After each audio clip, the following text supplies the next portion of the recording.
This is the One Piece Podcast, episode 826 for the week of Monday, July 15th, 2025. Oh my god. Already? Sorry, Alex. That's how long you plan on being away? No, it's okay. That's what I was originally right. planning. You've got my transmission was cut off in the middle. 3, 2. This is the One Piece Podcast. Fuck.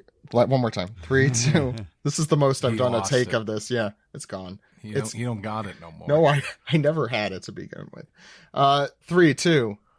This is the One Piece Podcast, episode 826 for the week of Monday, July 15th, 2024. My name is Zach. And my name is Steve. And my name is Alex. And I'm back from the... I'm back for this week from parental duties. From the baby lines. From the baby. I was gonna call it something like that, and I'm like, that probably isn't the way I want to put that. But I do want to give a big thanks to Steve, Ed, Delaney, Alex, Steven, Greg, everyone who stepped in while I was away, and who's gonna step in while I go away again. I'm gonna be back in earnest in August, but how could I not be here? Just generally. So thank you all for taking the reins for that period of time as I wipe the dust off of my podcasting skills, which are not good. This week, we have very special guests, including the translator for One Piece and Weekly Shonen Jump Manga Plus, Stephen Paul. How's it going, Stephen? It is going. I'll say that. I feel like that's the theme of this week. Yeah, that's the general consensus here. We're going to try and lift our spirits. We have our anime recap host. His name is Sam Leach. YOLO. Yeah, I'm trying to do a Sam introduction. That's hello on my planet. Okay. And finally, and a hesso to you too. From Shoujo Sundae, we have Chika Supreme with us. How's it going, Chika? Hi, everyone. It's great to be here. This is like a bucket list moment for me. Nice. Oh, bucket list. Wow. Nice. I won't say anything. We're dropping the bucket. That's very flattering to us. Yes. I'm not going to say anything self-depreciating to that. That's my thing that I'm going to do. Chika, how did you get into One Piece? That's what we always ask new guests. Yeah, so I got into One Piece. I feel like it was for kids in the beginning. So I was just like, oh, this seems cool. And it was in and around the time when I didn't realize that anime was anime. So I was just like, oh, I like this show. Look at this guy. His name's Luffy. Cool. That's Monkey D. Luffy. Yeah. So I was just like, oh, Wow. He's so cool. And so I used to watch it with one of my cousins, and then it was just me. And then I think I also discovered Crunchyroll, but Crunchyroll was illegal still at that point.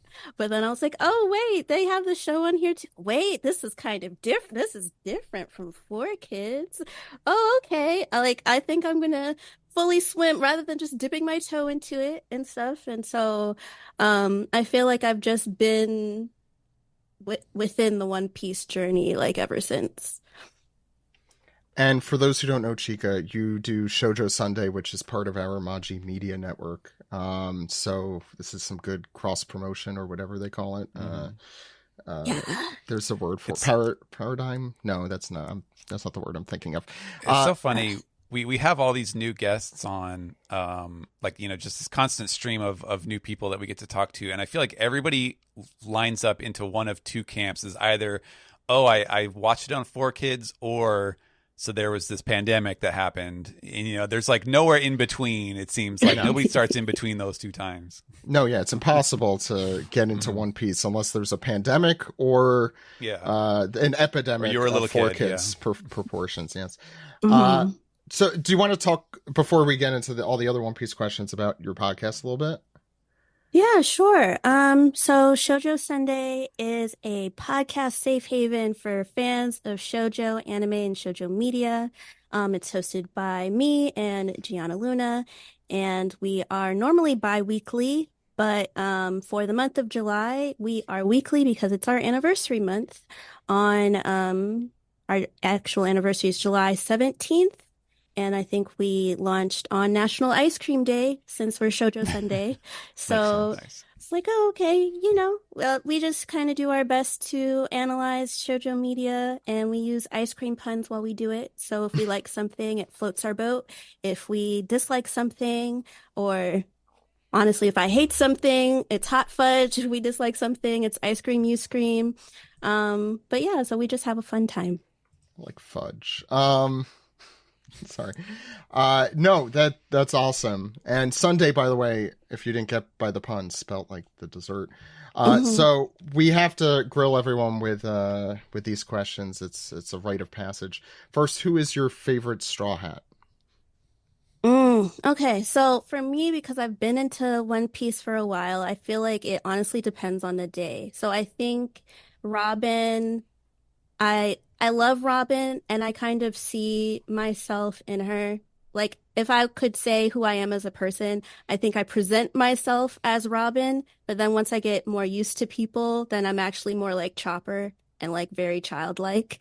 So yeah, I would say that those two are like my favorite Straw Hats. So the goal is to find the Chopper within you this week. Yes. Yes. Okay. The Chopper within everyone. Who is your favorite non-Straw Hat, non-antagonist?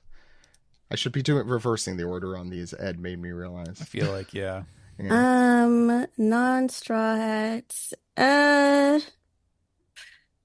Of course. Of course, I'd have to say Ace. Ace was my like husband. I've been widowed for a very long time. But no, 12 years, I love. something like that. Yeah, I love Ace. Of course, I feel like there's just so many layers of depth to his character, and even now we're still learning so much about him. I also really love Shaki because she's just very cool. Good And answer. I feel like I would want to be in the know because like she has all of like the hot gossip. She knows everything, even if she's not directly in the battle and stuff. And so I was just like, oh, okay. I see you. I'm like that. At least pop culture wise, I'm like that. And then Bon Clay. I love Bon Clay. Those are all good choices. Shocky, mentioned decently, but always good to mention. Who is your favorite antagonist or villain? However you. I feel like I'm just based off of my answers, I'm clearly like more time skip girly. But I like Arlong because even though he was very, very wrong, it's like I could still see how he ended up going down that path. I guess I would also say, well, he doesn't really count as a villain now. There's Crocodile. He counts.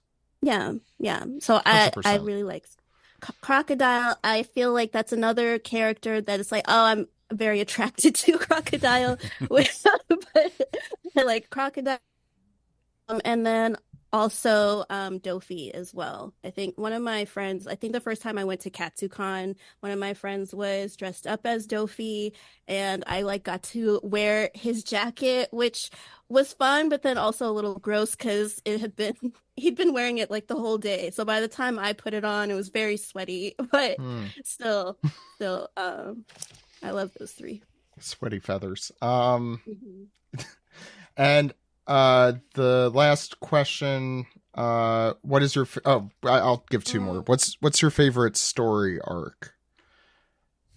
I guess I would say Marineford, but then it also made me very upset just because since I love Ace, after Ace like died, I got so angry that I like stopped watching and doing anything with One Piece for like 2 years before I came back.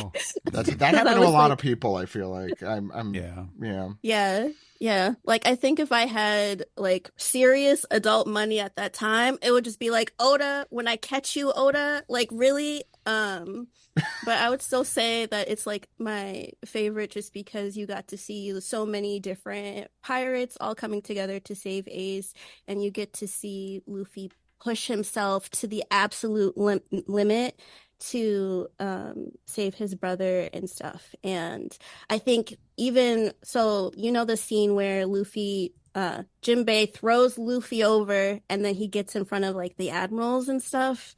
Like I got chills. Like, and I still like to rewatch it from time to time. So that's like my favorite arc. Yeah, that's the cover. Yeah. The cover of volume 57, 8. What is your favorite opening or ending of the anime? I love We Go. I also like Crazy Rainbow for openings. Then endings, I know that hold on, because I did write it.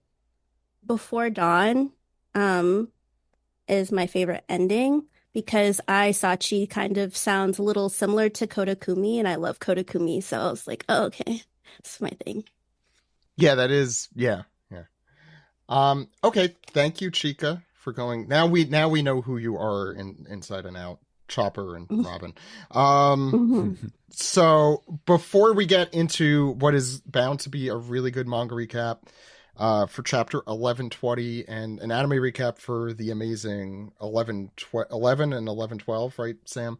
And some piece together, we have news.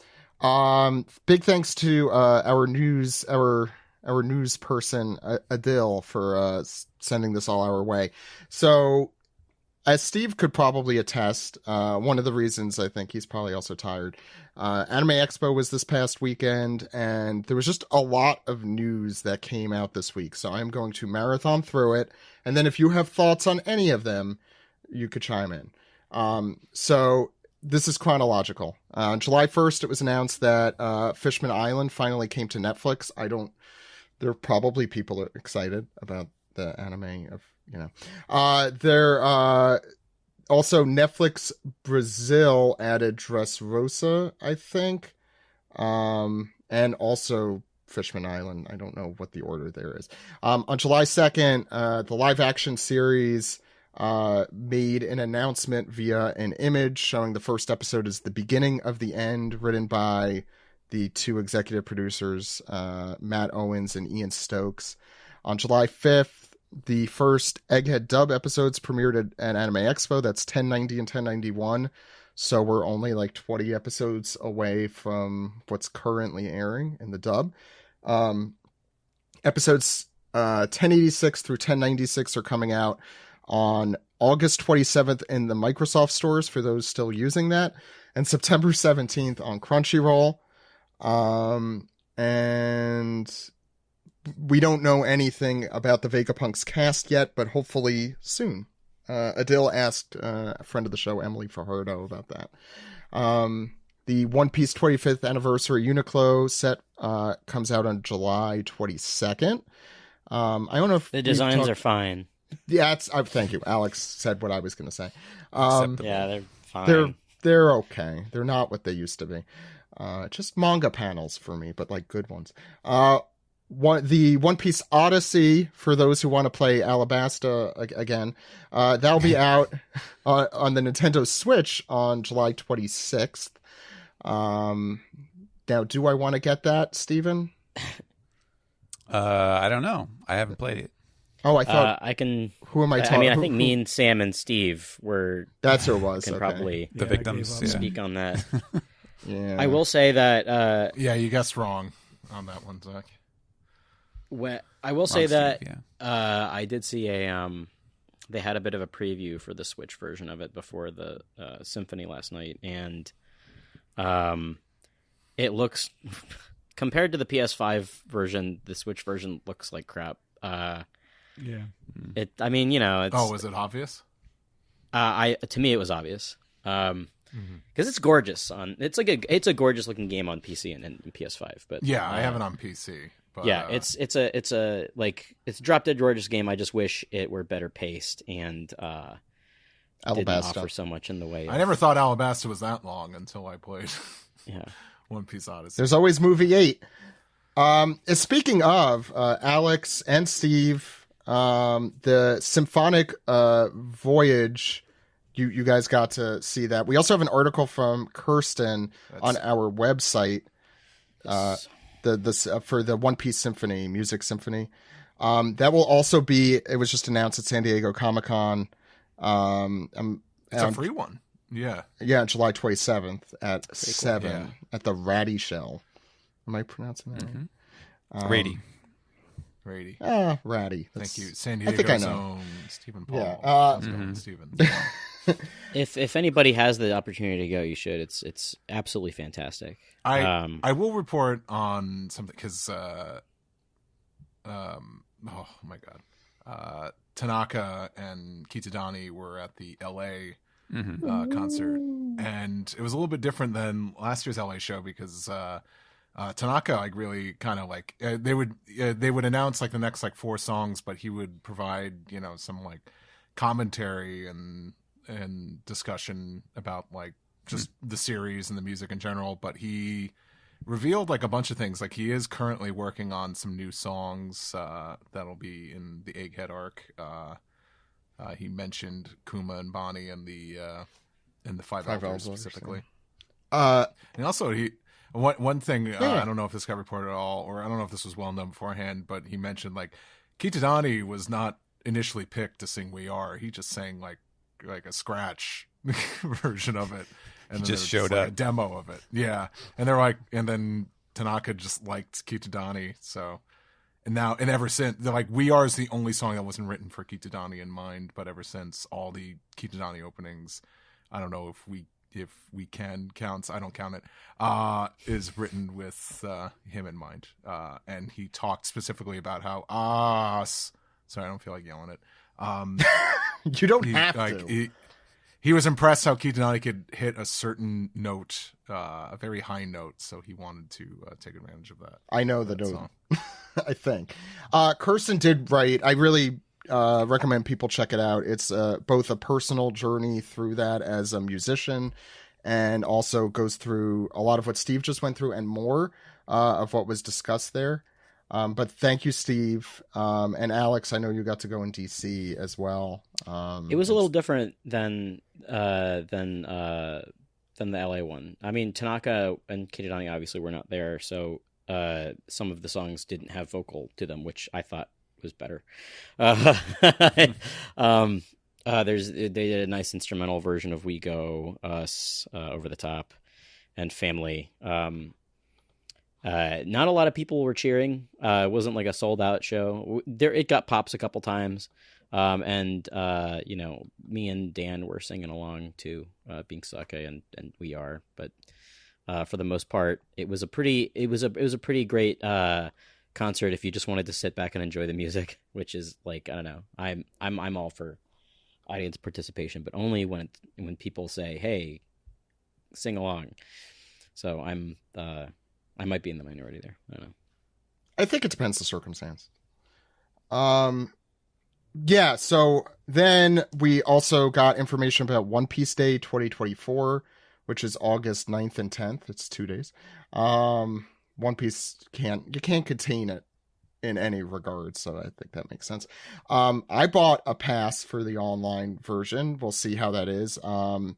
It's from August, I think these are all Pacific time. August 9th from, let me convert Army time, 6 p.m. to 1:30 a.m. August 10th from 5 to 1:55 a.m. 5 p.m. to 1:55 a.m. It includes Ryusei Ikuta, who's the MC, I think, Hiroshi Kitadani, Maki Otsuki. I know it also Calliope. What's I forget. Mori Calliope. I think Otto is supposed to perform as well. It looks like it's going to be cool. There's definitely going to be something about the One Piece. I think there was a panel, like they have like sections off. I'm sure we'll go through that more in depth as the date approaches. I think I'll be around that. Yeah, that'll be my first episode back in earnest. So I'm sure we'll talk about that. And then Opla cast announcements. I'll go through them quick, and if you all have thoughts, let me know. Daniel Lasker as Mr. 9, Camrus Johnson as Mr. 5, Jazaro Jaslin as Ms. Valentine, The famous one, David Dalsmalchian as Mr. 3. We'll see how I pronounce these. Clive Russell as Crocus. Werner Kotzer. One of those. As Dory. Brendan Murray as Brogy. Callum Kerr as Smoker. Julia Raywald as Tashigi. Rob Coletti as Wapple. And Ty Coe as Dalton. If anyone has any thoughts. I didn't know anything about the one guy that everybody popped for, so yeah, me if neither. somebody else knows that actor. Yeah. Polka Dot Man. Mr. 3? Yeah. Yeah. Yeah. Yeah, he's good. Then The guy who wore Jim Gordon's name tag in The Dark Knight. Or was it Gordon? No, it was the mayor. I don't remember. McCheese. Oh. Maybe it was Gordon. The mayor I know was Nestor Carbonell from Lost, I think, right? Wasn't he the mayor or something in that movie? I don't know. Anyway. Let's get into the cast announcements. He's a good character actor. Yeah, he's great. yeah, he's a good fit. Yeah.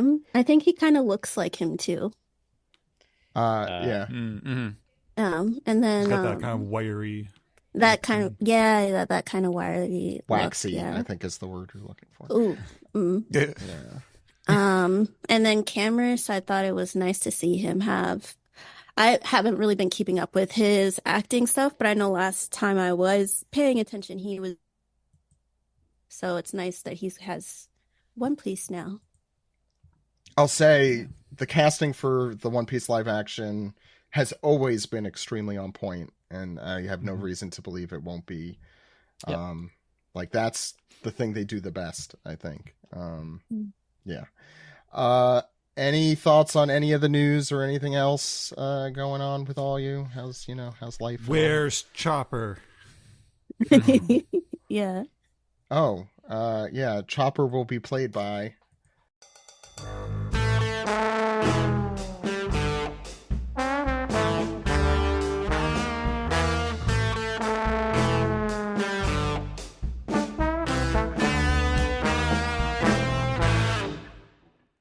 This is the manga recap for chapter 1120, Atlas.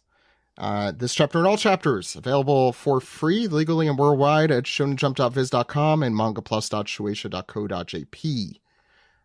Alex, what's going on here on this cover page?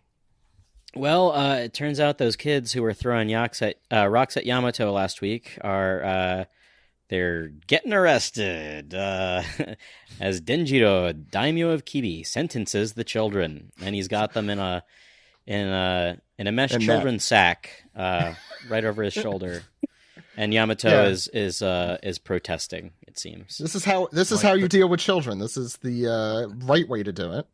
Like the Krampus, yeah. Krampus. I love Denjiro in this panel because he's like, "Well, I'm gonna go take these kids to build some shoes for us." And I've caught my supper tonight. What? Go ahead.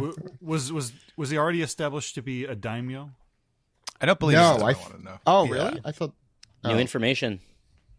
No, it might have been. I'm I sure don't One Piece remember. Wiki There were some openings. was right on there. Yeah, I'm sure there were some openings. Yeah. What was I gonna? Oh, so what do you think the sentence is gonna be, or is the sentence being in a sack? 50 lashes They're with a gonna wet be noodle. They're going to be turned into donkeys and forced to work in the mines. Oh God. He's going to tell on their parents. Oh yeah. Wax with a wet noodle work. Any other thoughts on the cover? Well, I mean, those factories are still standing in the background. I mean, they can go work there. Yeah, child labor. That's right. Yeah. Louisiana. was a fun topic. Hey, I've Yeah, never at read least Upton Yamato- Sinclair's The Jungle. Yeah. I don't know what you're talking about. Yeah. I think it's funny just imagining Denjiro saying exactly that line in a jovial voice. Yeah. At least Yamato knows that this is not how you Handle Deal with- rowdy children. Well- yeah. yeah. Denjiro's taken a page out of Saturn's book, Punish the Terrible Children.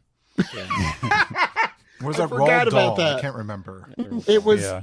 no, but you did an episode image I sketch know. with that. I know. Yeah. Okay. It was a very good one, and it was my favorite of that week. I think. Not that it matters. Anyway, Punish the wicked children. I don't know. No, I think punish the annoying, like just like the lowest level of child misbehavior. Anyway, 26 years ago on Punk Hazard, the famous sign that still adorns kind of Punk Hazard in the present day is there with the Onigashima-like skull, the world government cross, and the seagulls of the seagull of the Marines, still there. But Punk Hazard is a beautiful tropical paradise at this time, only adorned by industry. As you hear what we find out soon to be Clover saying, "Please, Vegapunk, you simply must study the Void Century with us. There's a darkness there too deep for the world to leave unaddressed." I imagine him saying this like, "Oh, you must try this wine. You must try this dark secret history behind the world." And he continues, the more we study it, the more we require expertise in other fields. Vegapunk. No, well, since this is Clover, he must be saying for Zach's sake, it's like, you must show me Vegapunk. I have this bit of information that I want to say so many times. I'm going to tell the world. No one's ever going to cut me off. You got to join me so I could tell lots and lots of people and not get cut off by a bullet. I got it, Steve.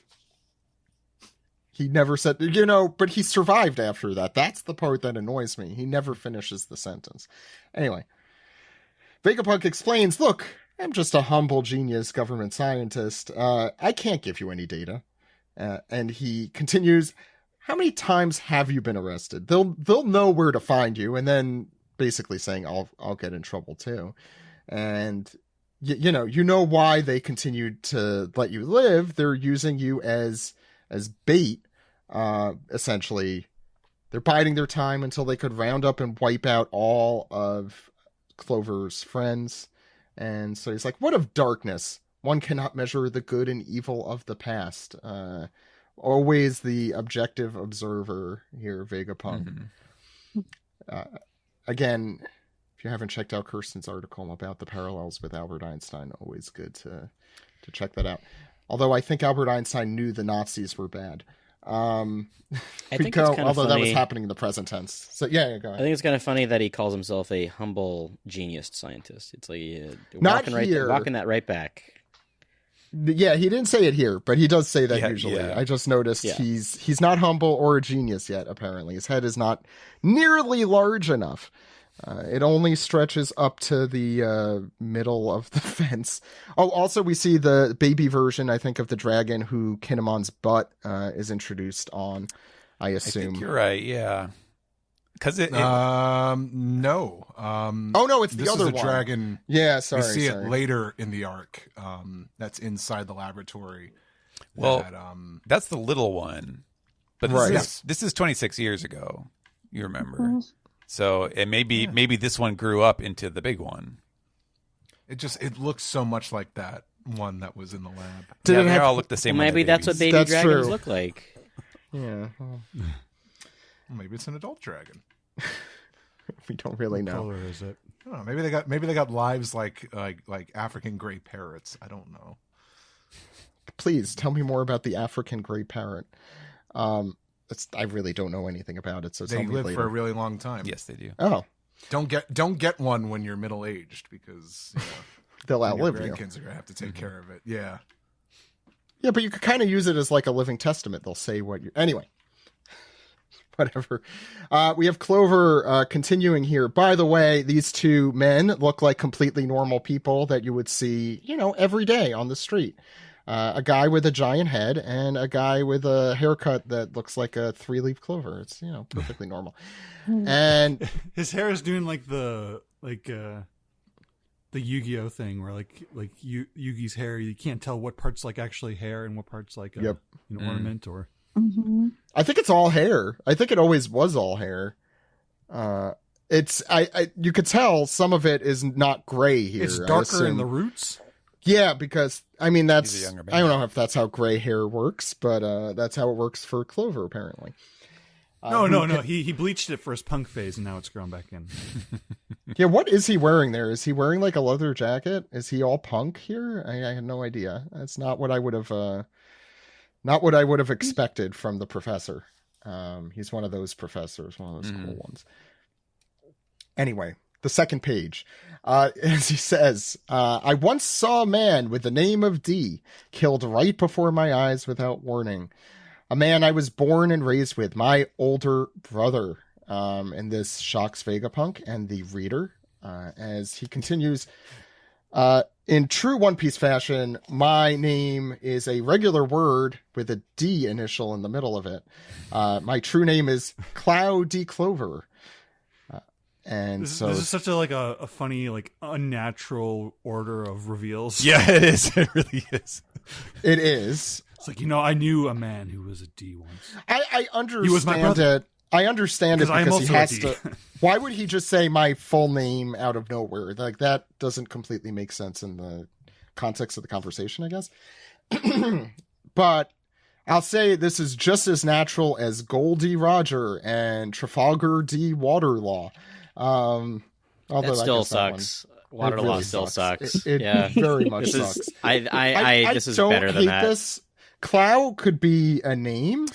Okay, yeah. So I should point this out here that Please. It is. I mean, obviously it's just katakana, so we don't know. You could style it a number of different ways, and I did see some people ask me about this because I guess there's a different version that some people have gone with, so there's the katakana is just kurao, so Kurau. And so here, I sort of styled it sort of like the word cloud, the way that you would pronounce the word cloud. Like Goldie. Right. Yeah, it is to be similar to that. There is that the word kurao is also like in Japanese is the way that they spell. There's a certain like legendary item. It's like I want to say it's Irish, a Gaelic. Like a sword of light or something like that. I did, all evidence is circumstantial since, unless Oda like just comes out and says like, this is based on this, they could always have different interpretations. And so I do my due diligence and I did find that, but I wasn't really sure if there was enough evidence to be positive that this is, that he was actively referencing it. And, I don't just want to like jump at the first thing I find and just assume, well, this must be this because, that can lead you down some, really weird answers. But it could be a reference to this thing. The thing is the sword, the legendary sword is it's Gaelic, so the spelling in English is like Claimhe or something like that. So it looks like it looks like it's spelled claim or something like that, but it's actually pronounced Clive or Clive, like clave, I think. And it's related to the word glaive, like the medieval weapon.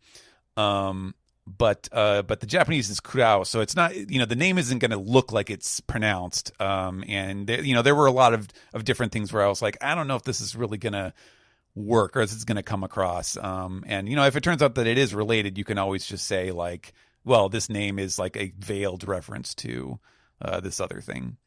So that's what we're going with is Clow D. Clover. That's a tough one. It is. Yeah, it is. It was a tough call to make. Yeah. But I'm sure the internet will be understanding in your decision. Yeah. So we continue as we see a little bit of a flashback here of Clover presumably kneeling over his dead brother's body. As he says, I only survived because I lied. How is that right? That a person can die simply for declaring the name they were given at birth? He continues talking about trying to entice into the Vegapunk into the darkness. There's a secret history whose traces are continually erased. Vegapunk responds that I will not help you visit. No, I can't do it. And I'll forget what you just said. The most I could do is tell you to be careful. So this is a parent giving very bad advice to their child, essentially. Make that mistake, but he yells back at Vegapunk in dramatic fashion. It says, Vegapunk, I will solve this mystery someday. The voices of the past will be heard. Alex. Yes. At this point, Vegapunk is let's see. Now we go back to we go back to 22 years ago. And we hear a I guess a maniacal voice. This is probably from the same person who's giddy. Did you hear about Ohara in the West Blue? They're going to place a Buster Call on it. Ooh, I wish I could see the slaughter unfold. And this person speaking is Caesar Clown. In his Bob Vegapunk's era. colleague at the time. Yeah, that's right. His Bob era. It's Clover the archaeologist. They finally caught it by the toe now. Shoo-do-do-do-do. Now no one will dare study the Void Century again. It's the perfect example to scare them all off. And Vegapunk is looking pensive.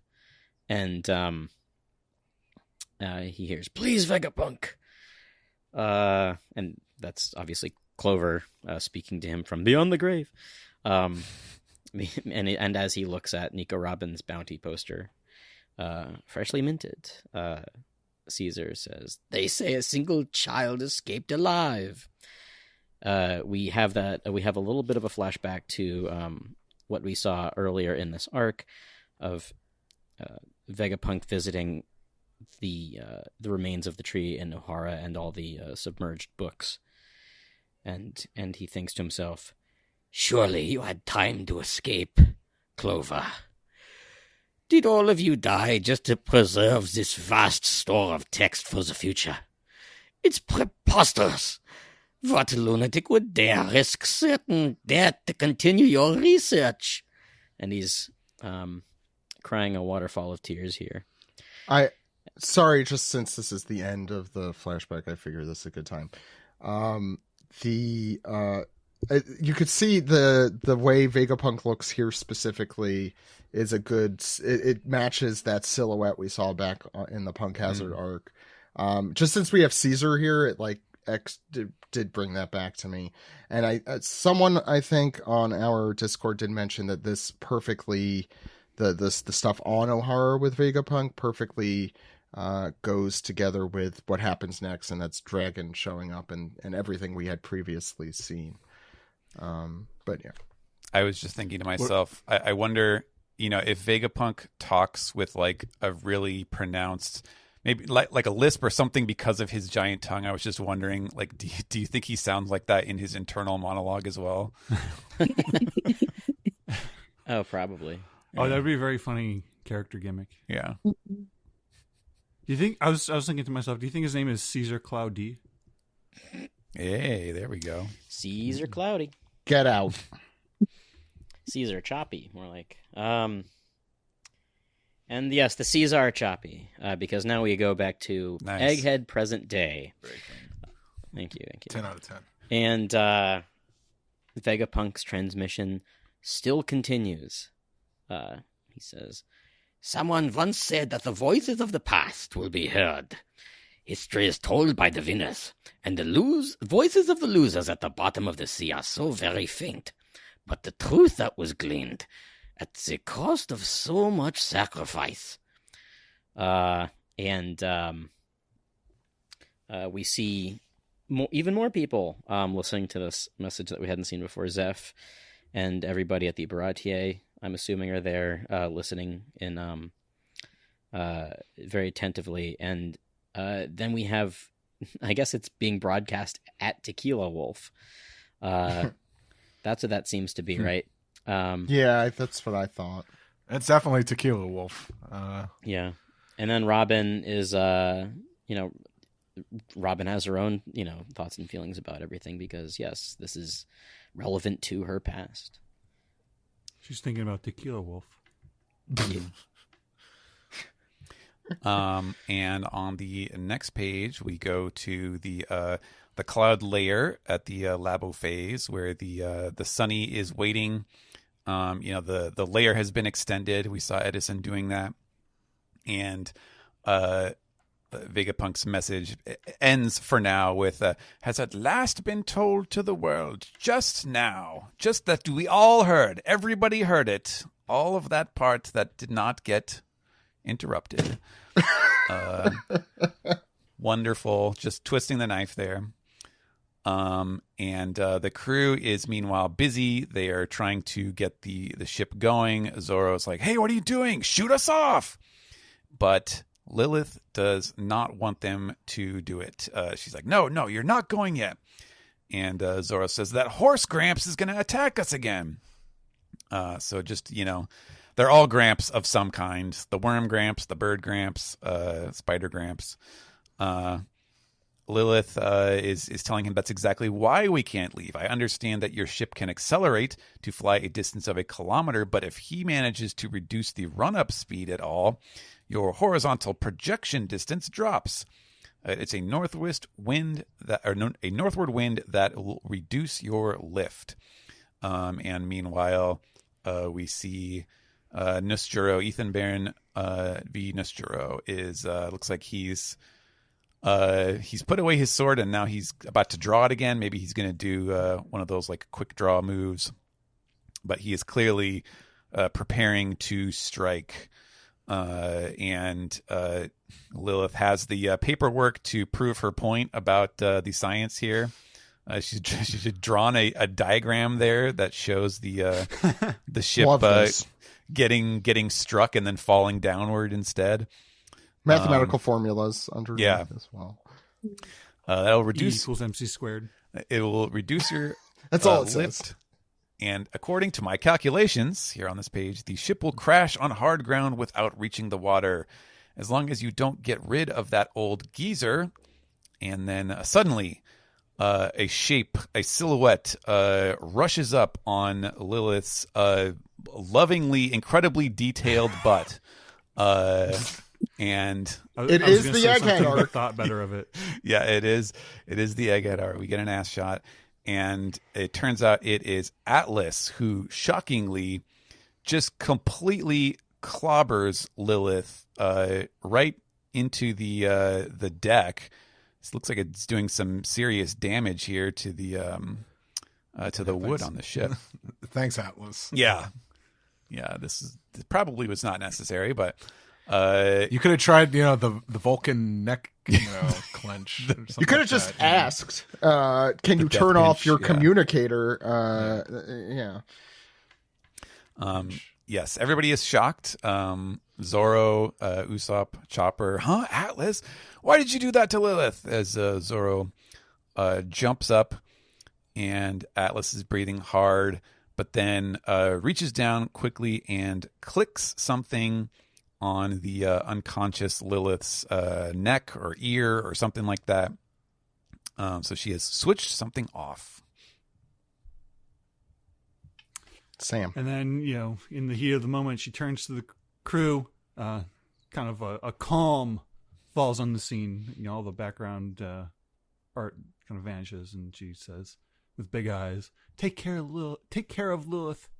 Fly. I'll remove the obstacle." And everyone's shocked, like, "Huh? What do you mean?" And elsewhere, York is getting the information, like, "Oh, Lilith's access just shorted out. Only Atlas is left." So she's under the impression that Lilith has been destroyed or something. And Lilith is just kind of laying unconscious. And old man Venus is charging at the camera. Nami's yelling at Zoro, "Go, take Lilith inside." And then somebody's like, "Wait, Atlas, explain." But Atlas is already flying off to meet their adversary. And, Jinbei's like, "Let's get going." And Chopper's asking him, "Are you sure about that, Jinbei?"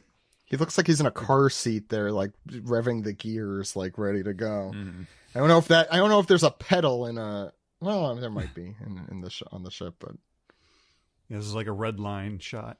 yeah, it is. But I love seeing helmsman Jinbei. I'll just say. And Jinbei's like, "We'll regret it if we're too slow to act." And then Zoro shouts, "Hit it, Brook!" And then Brook kind of smolders at the camera, "As you wish." But what he meant was, "I love you." Jesus. And it's they're doing the coup day, and then Atlas versus Venus. An arm goes flying from a slice. Venus grabs on to do an Android 16 impression.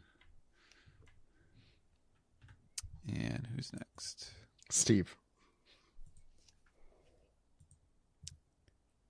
Good. There it is. It's all good. But like we get a little bit of we see that she is disarmed, but she still pursues. We get close-ups of both of them, and her jet boots continue to propel her, pushing away. It's not Venustro. Is it Venustro? Yes. Venustro. Steve. Yeah. You know what? I'm all caught up. Shut up. I'm all caught up on the SGSs now, and it was the first time I didn't realize this, but when Steven pointed out, like, oh, Juro, that feels very Wano, and I was like, oh, and that's how I remember.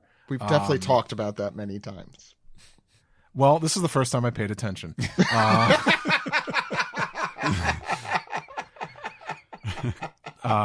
But Atlas pushes away Venustro like an offensive lineman, and that's a football reference.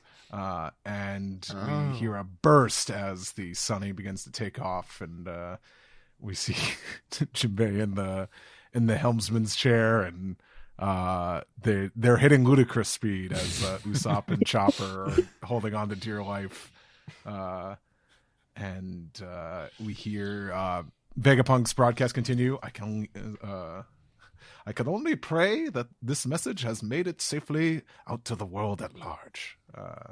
And we see the shore here. The shore is on fire.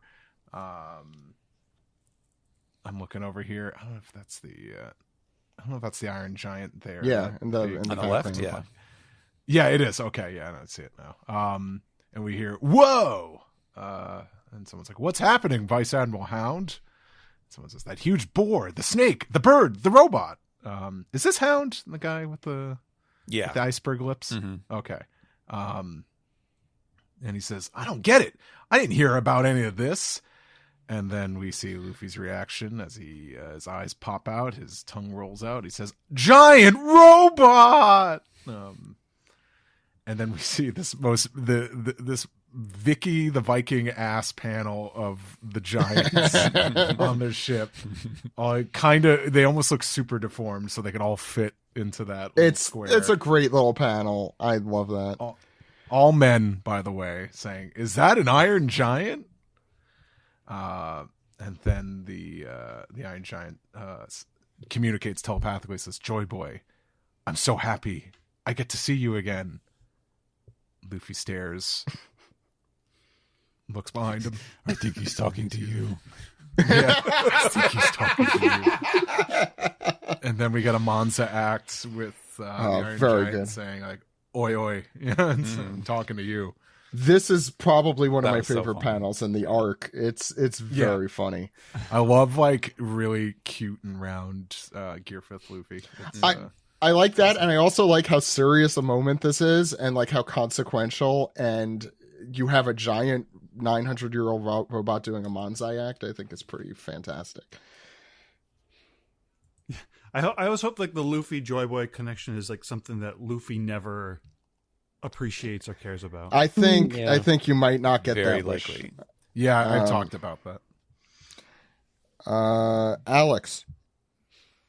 Cool panel of Emmett walking towards the elders there, with the ship in the background, and Luffy's just sort of floating there.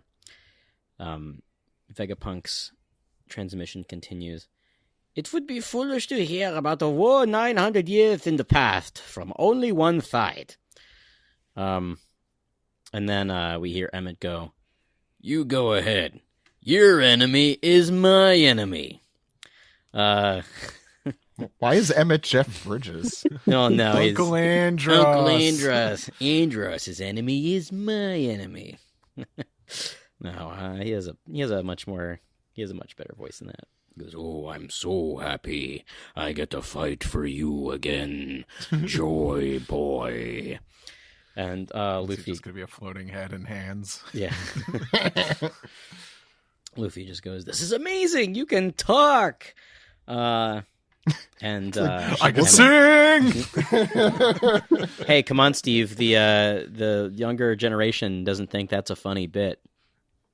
Well, the younger generation is wrong. Oh, you know, Yeah. it's the children who are wrong. Yeah, exactly.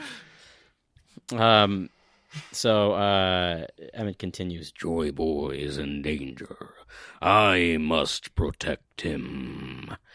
And Workery says, "It seems we cannot end Vegapunk's speech." And Peter says, "Unless we shatter this thing to pieces."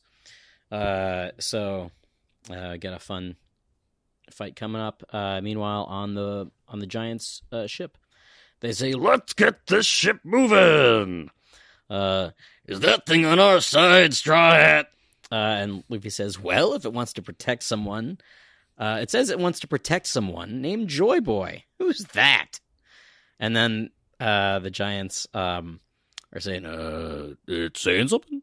I don't hear it." And he goes, "What? You don't?" And obviously this is Luffy hearing the voice of all things, or rather, I guess this is... I wonder if anybody who has the voice of all things can hear Emmett talk. Yeah, I wonder. Or if this is just him trying to speak to Luffy. Or maybe I it's like- Anika related. You need the right radio channel. I like the use of the white background there, because it's kind of like it's accentuating that like there's something there that they can't see, or that they can't perceive, which is kind of cool. Yeah, really. He good. does a lot of good negative space in this chapter, a thing we don't see very often. There's some negative space in this chapter. It's most. I mean, that's the one. No, I know, but when it happens more than it usually happens. I'll put it that way. I mean, Zach, you're reading through Dragon Ball, the manga, right? Oh my god, yeah, but you can't even. It's well, I mean, just like such a something. Yeah, go ahead. I mean, something that Oda does not do that Toriyama definitely did is just use a lot of just white background for characters talking and stuff, and I feel like I feel like he did it more, and he used to do it more. Yeah, or at least Oda during did. Dragon Ball. I think the Oda problem. I think whether you think it's a problem or not is a subjective thing. That Oda just has so much in his brain he wants to pack into everything. That the panels literally cannot contain it. Where Toriyama, it's like, here's Yamcha, here's Vegeta, here's this, here's that. It's just like a single thing in each panel. Anyway, speaking of panels, we're back on one of the marine ships. It's Bluegrass, little kid Bluegrass, saying, "Don't just let them sail away, fire!" And they say, "Yes, ma'am." And a volley of cannon fire rockets towards, and seems to miss, I guess. Oh, no, they got a couple hits in. The giant ship. And while they are making their attack, Vegapunk's transmission continues. "History requires a multifaceted approach to understand entirely. If only I had more time on my side." Next page. He was turning into the Emperor a little bit there at the end, but okay. Sam. And the Dune Worm emerges with his... I love this panel. His big goofy face. His not creepy at all human teeth. Mm-hmm. No, it's supposed to be creepy. It's like a horse mouth, really. It is a horse mouth. That is what that is. Or it looks like Monstro. The very gummy, like looking. Give him some peanut butter to make him look like he's talking. They call him Mr. Peter. Like Babe. That'll do, Worm. like No, Mr. Ed. No, in Babe, That's what I was they doing. in Babe they like they all match the computers. movements with CGI. Wow. That's right. Yeah. And Vegapunk says, or no, one of the Marines, right? This is, alas, there are forces outside of my ability to stop. Or no, That's that is Vegapunk. stuff. That's Vegapunk. Yep. Alas, there are forces outside of my ability to stop. I don't have a Vegapunk voice.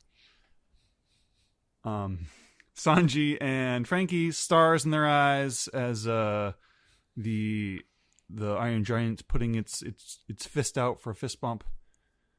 The worm is coming down. Which elder is the worm again? Jupiter. Jupiter, yeah. Jupiter. Jupiter. And so they're like about to clash, but there's like a from the robot. And Luffy's eyes are popping out like a cartoon character. Sanji is equally distressed. They're like, "Look out, robot!" But the robot catches it mid head thrust. Well, one hand catches it. One hand. Yeah, catches the it, other part's gets going, yeah. My arm fell disintegrated. off. I can't believe that just happened. I'll say it.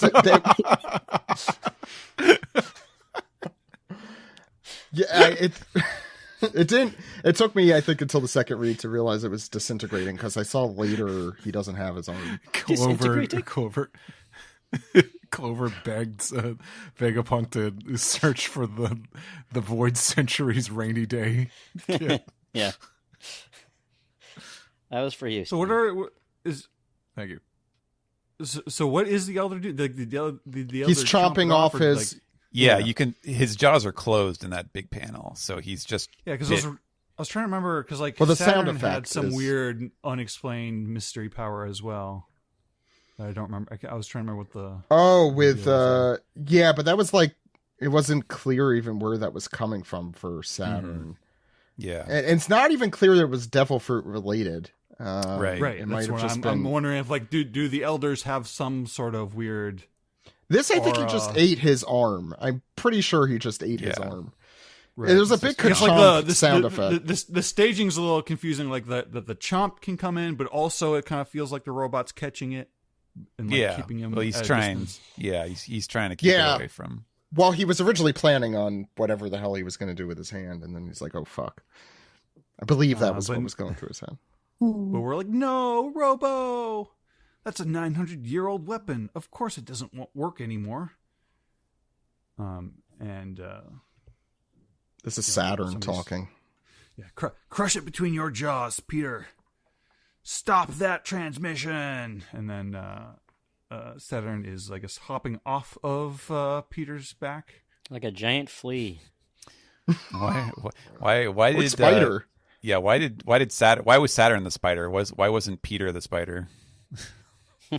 Yeah, really. Missed opportunity. Saint Jew Parker.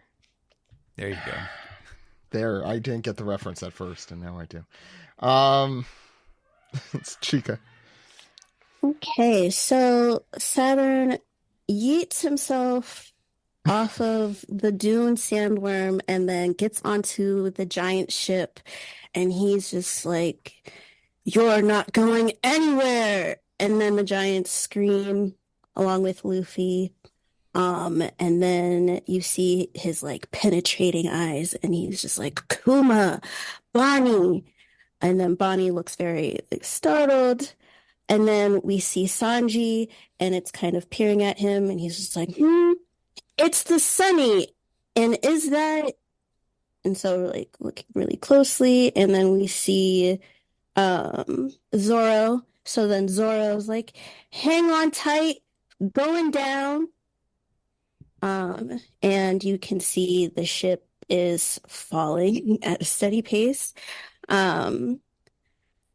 Then wait a second, are we even going to make it? And then that's when we get to see, at this point, we see Atlas, and Atlas is looking at Venus and his nether horse. And so Venus is just like, "You would sacrifice yourself." And we get to see then Atlas with a very bright smile. And she says, "Nope, extra service on the house." And there's this big explosion. and we see the Sunny is away from the explosion, and there's like this loud screaming. But yeah.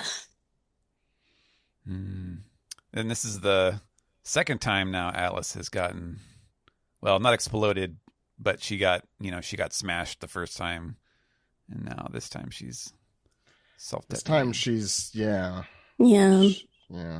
Poor Atlas. But on the last spread here, it looks like this is the last little push of force that they needed in order to bridge the distance, because the angle looks a lot better, and the crew is saying, "That's it, we're gonna make it." But Usopp and Chopper are stunned. They're like, "What? What was that? It can't end like this, Atlas." They're already crying in response. And meanwhile, the message from Vegapunk once again continues, as he says, 25 years ago, the pirate Gold D. Roger completed an unprecedented tour of the entire world. They sold T-shirts, world tour. And what he and his crew heard, as he leaves off there, and York is laughing it up. She is so happy. Atlas is gone, and now the only Dr. Vegapunk left in the world is little old me. I win. Yeah, and Venus Juro is obviously he got damaged by that explosion, but with their weird, dark, demonic powers, something like that, it looks like he is probably reconstructing himself. He's got a little crick, crick, crick, crick, crick, sound effect. He's doing the T-1000 thing, and he says, "No, not yet." And Saturn continues, "Not while the Stella continues to babble on." And the two who are facing the Iron Giant resume the fight. "Yes, of course, we'll stop it at once." And then we hear Emmet here. We get a good view of the damage. His internals are on fire there. They're smoking out of his missing left arm and shoulder and side as he faces these monstrous foes. And he's thinking, "Whoa, I'm all rusty. Joy Boy, you said when the time is right. I think this counts. I'm going to use it, okay?" So he's got some other trick up his sleeve, as the rest of Vegapunk's message is. So he had said, "And what he and his crew heard were likely the purest voices of the past." So going back to that theme we heard first mentioned by Clover. And then we get to see the video once again as he is sitting there with his fingers steepled in front of his face, and he says, "In conclusion, as I'm sure you've all surmised by now, my view of our future is thus." So he's about to sum up something, and then just kind of randomly, we get some prisoners from Impel Down who are going, wait a second, what does he mean Gold D?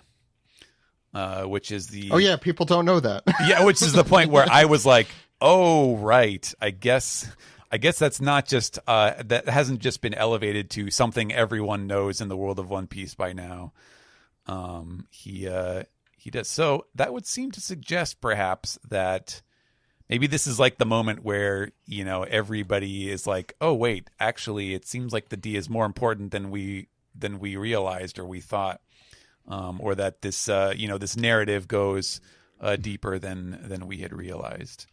What if Vegapunk wasn't supposed to say that part, but he, like us, he forgot that everyone didn't already know? Yeah, I don't think he cares at this point. Yeah. Sorry, Steve. Go ahead. I wonder if when Roger found out he was sick, I wonder if he said to Crocus, "This is going to ruin the tour." Yeah, exactly. The world tour. The world tour. Steven, I just had one question before we get into like the round off.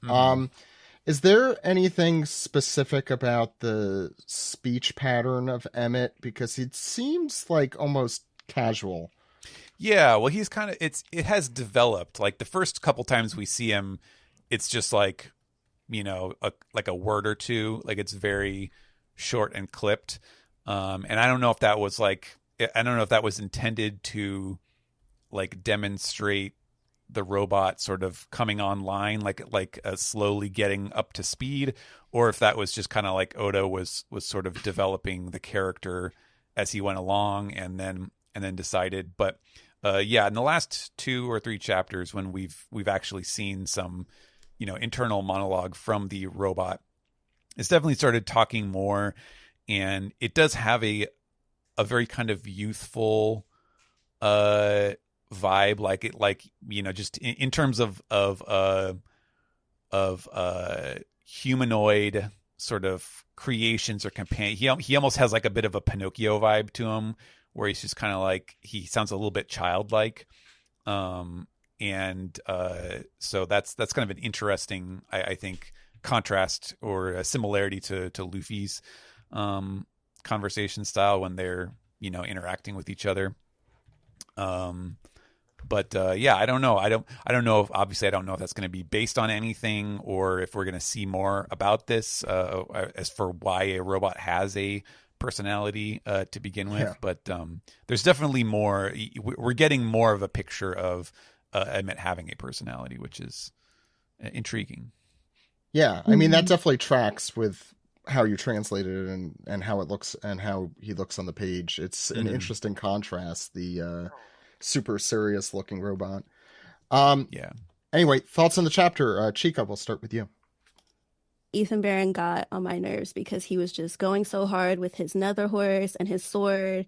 And then, of course, Atlas was trying to save everybody. And so to me, the unhinged thought that I had in relation to Ethan Barron was basically that, if I could go back in time, the back in time sound to when Ethan Barron was born, not even before he was even born to his parents, I would just be like, sorry, ma'am, use your butt. I don't really think that this is somebody that you need to bring into the world. This is not the seed you want to take root, because look at what he's doing to people. Look, he cut off Atlas' arm, and then boom, and he's just, and he's still no. But I do think it's a good chapter, though. But yeah. He is the bad guy, so it's reasonable. We should all hate him, and I think that's a piece of advice we could all, take to heart. Yeah. Steve, future, can you repeat? Can you repeat what that advice is?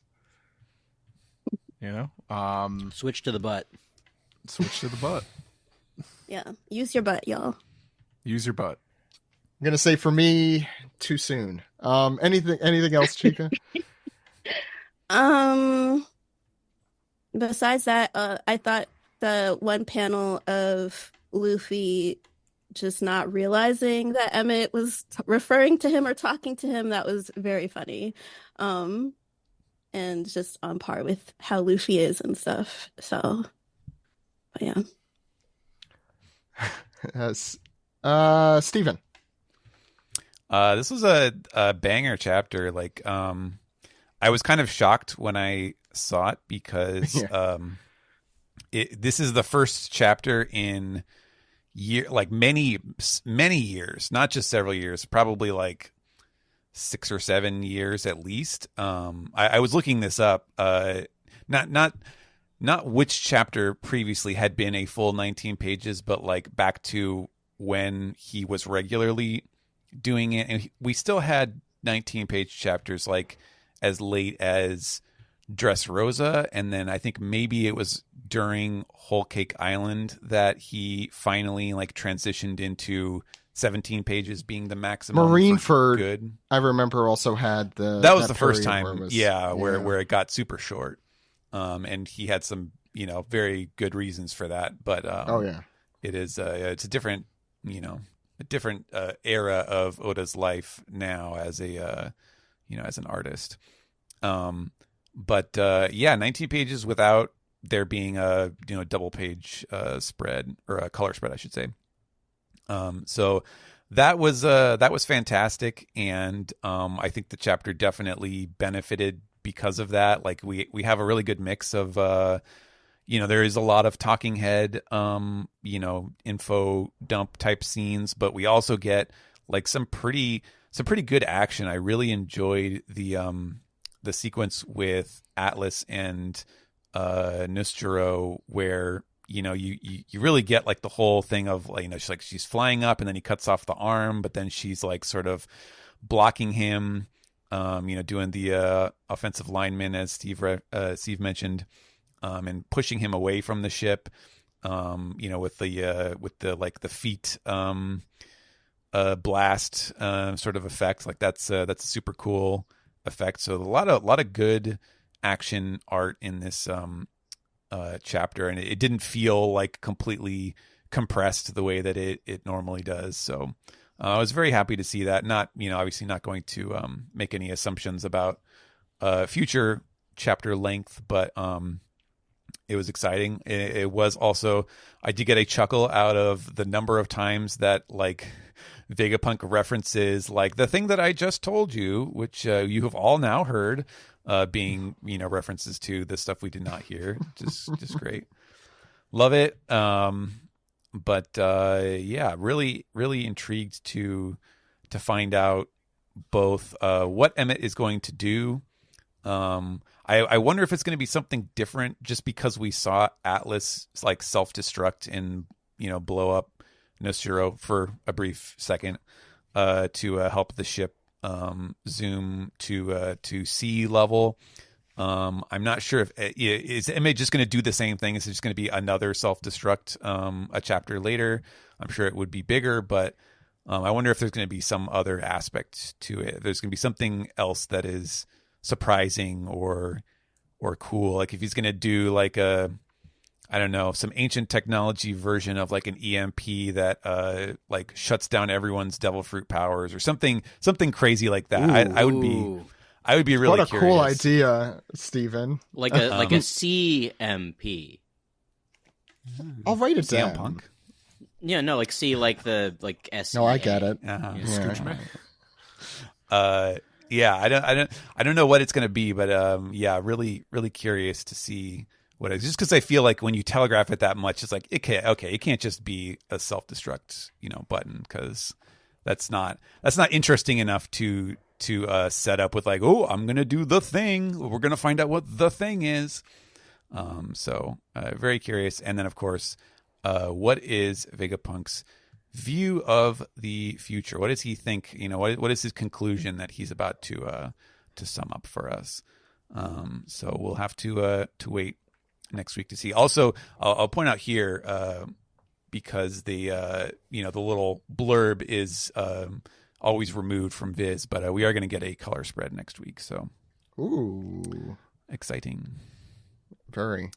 Yeah, just since I haven't been on in like a month and a half ish, I did want to mention, I think you kind of said it, but I really feel like Oda was trying his hardest purposely to troll.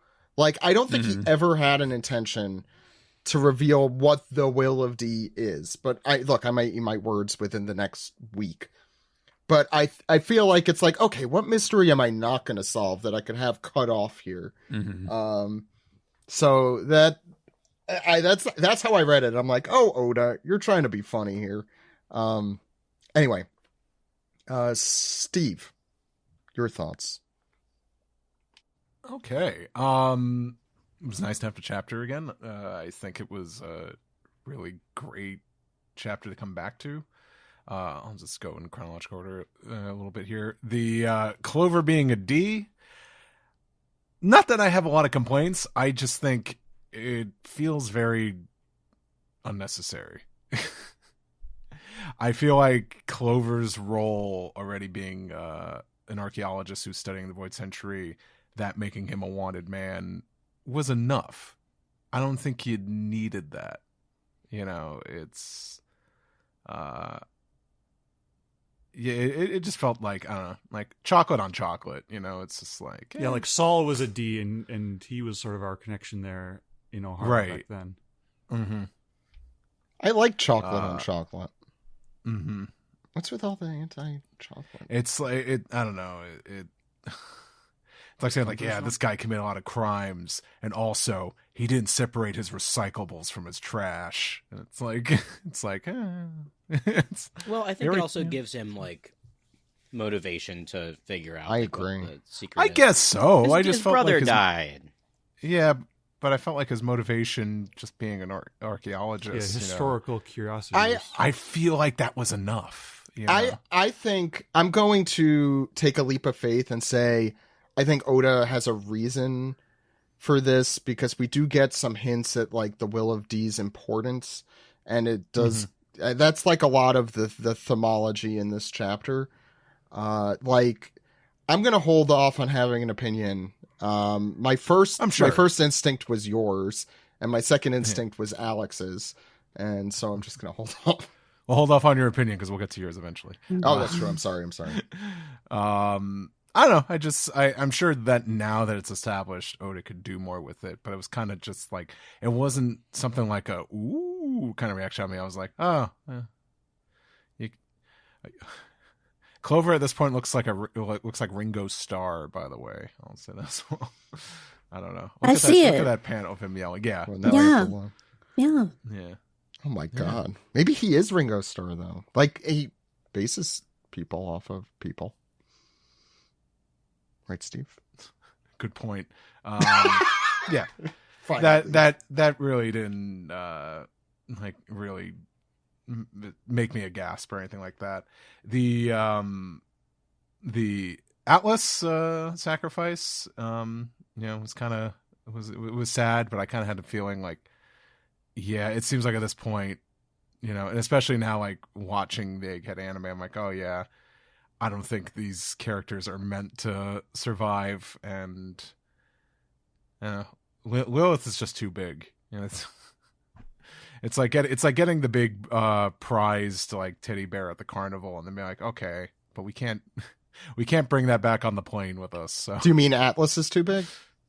Yes. Oh, you said Lilith. That's why I was confused. The wrong kid died. Atlas, yeah. I'm not surprised. I've gotten a sense of Lilith favoritism with this arc. So no, I'm Atlas' favorite. She's the first one. personally. I prefer Atlas. Atlas, Shaka, Atlas, and Edison. Were Edison probably and my Pythagoras favorite. are the best ones. Edison and Pythagoras are great. Edison particularly, because Pythagoras never did. really develops a personality. Where's the love for Shaka? I said Shaka. They're all pretty good. Yeah, maybe not York, but Yeah. Yeah. But I do think this was like a pretty great way for her to go out. I thought like this read pretty well the action, though feels very confined. It was great. I do like the gag with Luffy and Emmett. And yeah, I'm curious to see what the deal is with Emmett, because Emmett's talking a lot more casually now, like just like a person. But I mean, I'm not going to get too accustomed to Emmett, because I don't think Emmett's making the journey home either here. But other than that, I don't know. I never want to say like, yeah, we're reaching the end, because this broadcast has been longer than some of the flashbacks, I think, in the manga now. So I think it was a great chapter to come back to, but and glad that it was like a pretty full length one, as you guys were talking about earlier. But damn, I just leaving me hanging for another week. But that's a weekly manga for you. But I thought it was good. Yeah, I don't think anything really kind of was like stand out to me, but it was all enjoyable. 2 duration trivia points, since Steve mentioned it. The speech started in chapter 1108. We're in 1120. And I left for my parental leave during the point where he reveals in the speech about Joy Boy. And I'm here, as I said, month and a half or so later. Or no, not a month and a half. No, a month and a half. Yeah, it was May. Yeah, still going. Sam. I absolutely loved this chapter. Lilith is my favorite Vegapunk, so We know, Sam. Yeah, we know why. It's the butt. It's hot girl privilege. The D stuff, like the reveals that some character has been a D this whole time, is like one of those like pulpy like twists that I kind of just allow the series to have, especially since the D still could mean everything and nothing at the same time. Like what the D actually is and how everything is going to be recontextualized is still kind of the real mystery. So like there's just like infinite possibilities as to how that could be retrospectively enriched. I just find like the way Vegapunk talks about the voices of the past, like this idea, like I found like the kind of the passages about history is told by the winners and the voices of the losers are at the bottom of the sea. There's something kind of like so beautiful about that, especially in as a setup for talking about the future, which is the cliffhanger, which is a very powerful cliffhanger, especially with the threat of flooding and the fact that this feels like that both does have to, that consequence almost feels like it has to happen in the story, but also we have to have a solution to it in the story. So like how we mediate those things is interesting to me. Like that's the stakes are high and I don't know what the solution is and I'm excited to find out. I think that I think Venus is like a very cool, just like momentary threat, just like if he gets a hit in, that's scary. So like everything, there's all this pressure we have to push back on him to keep the surviving heroes alive. I'm just like I'm in it. Like all the intrigue is working, all the action's working. I sympathize with these unseen voices at the bottom of the sea. Like I really want to see that pay off. That's like something I'm really invested in now. Anything else, Sam? That more or less does it. Alex? So I was spoiled on this chapter because of Twitter this past week. It's just a piece of fan art creeped onto my for you section, which I hate that it keeps going back to that thing. And it was a Nappa Chaozu parody of Atlas and Yusujiro. So I fortunately that didn't impede my enjoyment of this chapter. So much happens. Y'all said it. It's got great action. This flashback with Vegapunk I think is really interesting. Normally I'm like, okay, whatever about, somebody being a D. But obviously this is ramping up to something, and the fact that we don't know what it means, and Oda's sort of, I guess, reminding us, oh, by the way, remember the people with the D, they're still a thing. Here, in fact, here's another one. So I think, Clover's real name is less of an important thing for his character and more of an important thing for just whatever Oda is setting up to be the main, like the final arc or whatever, and that big mystery.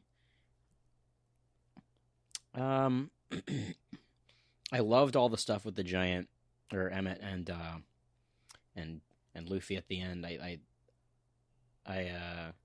I think it's really awesome that Luffy can hear him. As I mentioned before, is Emmett communicating to Luffy with the voice of all things like the Sea Kings do? Or is it something that is just imprinted upon someone who has Joy Boy's powers? I think that's my question coming out of this.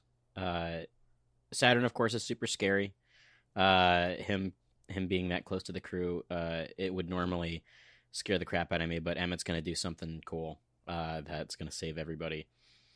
And what I want to know is why we end up I mean, no, never mind. I know why. I was going to ask why we end up leaving with these Impel Down schmucks, and I guess it's good. I guess it is to show, right, that like even the lowest of the pirates who have, you know, gone out and you know, tried to make a name for themselves. You know, nobody knows that he's called Gold D. Roger. So I think someone pointed out these mooks are in Impel Down or something too. I'm sure they're in Impel Down. We definitely seen mooks. Yeah, the bald guy with the long hair in the back. I've definitely seen him before.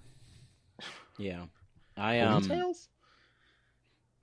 I do think that it's kind of funny that the last panel sort of represents this panel represents me when we find out Gold Roger's real name. The first time I thought it was a sweaty thing. Oh, Goal, that's his name. Goal D. Roger. It's a little sweaty. I mean, there have been much sweatier things since, so I'm yes. But yeah. Anyway, that's it. I can't wait till the next chapter because I want to find out what his view is, and I'm sure it's going to be something we all know. Or maybe it won't be. Maybe. As for me, I've been champing at the bit to talk about One Piece with someone since I left. This chapter was really great. I of course, the ones I've been gone for have all been pretty damn stellar. What is it? The last 4 or 5 chapters. I want to echo what Alex said and add that I think the D reveal is most importantly there to be an impetus for Vegapunk to have this going through his head, like, oh, this dark secret isn't important, from evolving from that to like, I need to expose to the world this dark secret, and find out what it is and all that. And you know, within 3 or 4 pages of this chapter, you have that journey. And I really think, like, look, for the reader, is a little sweaty, sure. But it is for Vegapunk. This is all like to enhance Vegapunk's journey here. And I think it really succeeds. I think particularly where you see him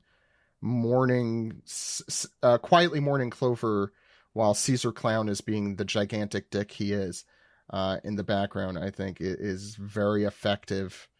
I also want to say it's very cool to finally like get a good view of what Punk Hazard used to look like. I think this is the first, like, we've seen hints of it, but pre Sakazuki Kuzan, we see what it used to look like. And I guess Vegapunk has an affinity for tropical, so that part's cool. Robin doesn't get to do a lot in this arc, but I'm glad she at least got a panel of her reacting to this. She got to cry a lot. Yeah, she has gotten to do that. I mean, this has been an emotional comeuppance. I feel like she should be a little more front and center.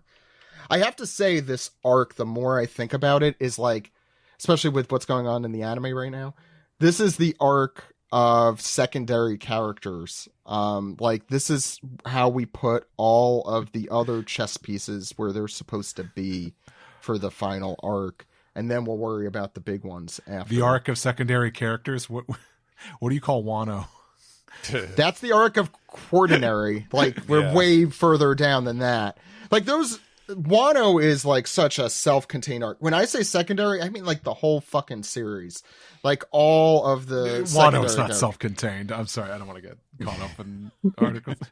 It's been set up since Punk Hazard, Zach. No. I mean the characters in it are self-contained. Like they live on Wano. Everything. There's is elements Wano. of Wano that are. It's a manga within a manga. Yeah, I think. That's more of what I think that's what you're trying to mean. Yeah. What I mean for this in particular is that there's secondary characters from the entire 27 years of the series that everyone is getting. There's a reason everyone's showing up in these flashbacks, as far as I could see. And I think that is, we were talking about like the end game and how this is all setting up for the end. I think this is putting things into place. Next, we're going to see what happened in the past. I think we're getting, significantly closer to that. And then once we know what the board looks like and where the pieces are, then we could move the Straw Hats where they need to be, and the actual, whatever happens at the end could happen. And it's very exciting because it really, you feel it here.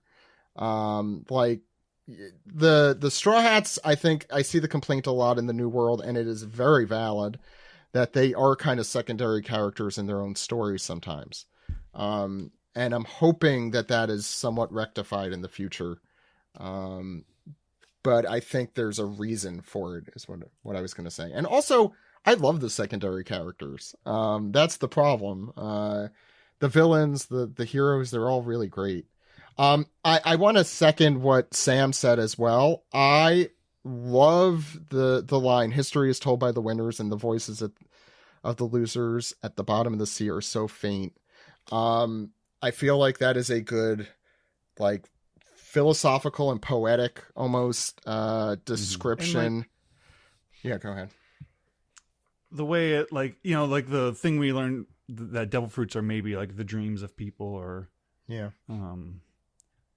the and the whole concept of inherited will and all that. And I don't know if I ever like mentioned this on the podcast, but like that description always like made me think about the in Final Fantasy X, there's something called like the faith, and it's basically just there's dreams that these people are having. They're being projected into the real world, and like I'm like the one with the math in front of her face meme. I'm like, okay, how can we? Kinemon. Oh yeah, yes, the Kinemon meme. The Kinemon one. Is it? There's a part of me that like wonders, like, and I think I have said this part on the podcast, like what, where's like the metaphorical, like, oh, wait 1 second. Sorry guys, my computer ran out of space. It just apparently happened. Yeah. Give me 1 second. I'll clear some shit quick. That's never happened before. I'm gonna make sure you're still recording on your. Yeah, my Audacity's. Oh, that's a good point. No, it is. Okay. Let me delete some shit really quick, so that doesn't. 1 second. Okay, this will probably clear up a lot, and I don't need it. There we go. Okay, let's try that again. Sorry. Continue, Sam. My ultimate point being that there's so much potential to like kind of tie that into being this almost like metaphor for like the readers, almost like people in the real world, and the reason why stories get told in the first place is like this manifestation of this projection of fantasy, and like that's the thing that allows a story to exist at all, and that's going to be the thing that allows the hope for the characters within the story to accomplish things. I agree, and also I am. The history is written by the winner thing. I always, obviously Doflamingo's speech at Marineford probably pops into everyone's mind, and that's the Doflamingo's is the cynical take on that. I was gonna say it's like that's the one he's the one saying it from the winner's point of view. This is the one saying it from a more objective point of view. I think it's also just like so prescient in the real world. This line, that's one of the first things that occurred to me. It's constantly something, as I think human beings, we struggle with looking backward and trying to figure out, okay, we're growing, figuring out what the mistakes of the past were and rewriting it to face that. I mean, obviously this is happening a lot in the United States as we record this, but like the idea that history is written by the winners, therefore we shouldn't pay attention to those whose voices we no longer could hear as well, is something that is being challenged, as it should be. And it's very interesting how Vegapunk in particular brings that forward. It's that, look at all of the work the quote unquote losers, the those who have lost everything and sit at the bottom of the sea, have put into trying to bring this back into the light. Ohara, I think, is the big thing that's probably on his mind here, since that we see that unfold right before. But it's a really, really poignant description. This is probably my favorite part of certainly of the speech so far that Vegapunk has made. I've never heard it quite put like that. That history is written by the winner aphorism. Yeah. I mean, I think, at least for me, it definitely resonated. Because I can't even say I can't say I have like direct experience. It's different. For me, it would be more so like my parents and stuff. So something about me personally is that like my family is all Nigerian immigrants. So like by the time my parents were born, Nigeria was still a colony. So like then independence happened, and then there was the Civil War. And then of course my dad and my uncle fought in that war. But then they did not win. So it's like when you hear about it, or if you have the chance to learn about it, and I'm not saying this to say that, oh, everybody go look up the Nigerians. I'm not telling you to do that. But like when it comes to that quote of history is told by the winners, it rings true in like so many different circumstances and different like areas and like countries and stuff like that. I think specifically the fact that Vegapunk notes here, and I think important in real life as well, just like we can't completely objectively judge something long in the past. Even though we only are hearing one side, there is another side to every story in history. From the recent past, present to the distant past. And that there are real people behind those things versus Doflamingos. I get to do whatever I want. Yeah. Opportunistic nihilism. Yeah. Actually, this makes me kind of appreciate that even more, because it does say a lot about his character and him being such a dick, and Celestial Dragon and all of the stuff that goes along with that. But unfortunately, a lot of people like that in the real world too. Sorry, I got off on the whole thing. Atlas, I love, and I'm very sad about all of that. But when the chapter title came up and it was Atlas, I'm like, well, fuck. I guess that's happening. Yeah, it's not a good sign. No, it's like, you're probably dead. I love Emmett dearly. I want the figure when that comes out, hopefully. We didn't talk about the X on its back. I would listen to our old episode from a long time ago, X Marks the Spot, when Greg was on, and I'm super curious. I'm going to write into the next SGS, Stephen, about it probably. But the idea of the X as a theme in One Piece, I know Steve has the tattoo and could attest, but it's becoming more prevalent, I feel like, which is interesting. And like, I wonder if we look back at the Alabasta X's and all of the other iterations, we're being like, oh, it had that meaning. So hopefully it's a good one for the sake of your tattoo, Steve. But it's realized cool. Like, oh, X's and D's, like the more the merrier. Let me just make some more. Let me just pile them in here. Well, X marks the spot is like the famous pirate saying. Yes. Like that is one of the more. So it totally makes sense that would be something that's related. The fact that you told me the youthful stuff with Emmett, and then you talked about. I think you talked about last time the Emmett being the golem character. Yeah. In mythology being created, and given life like a Frankensteinian thing. That makes me even more curious, the personality. What's going on there?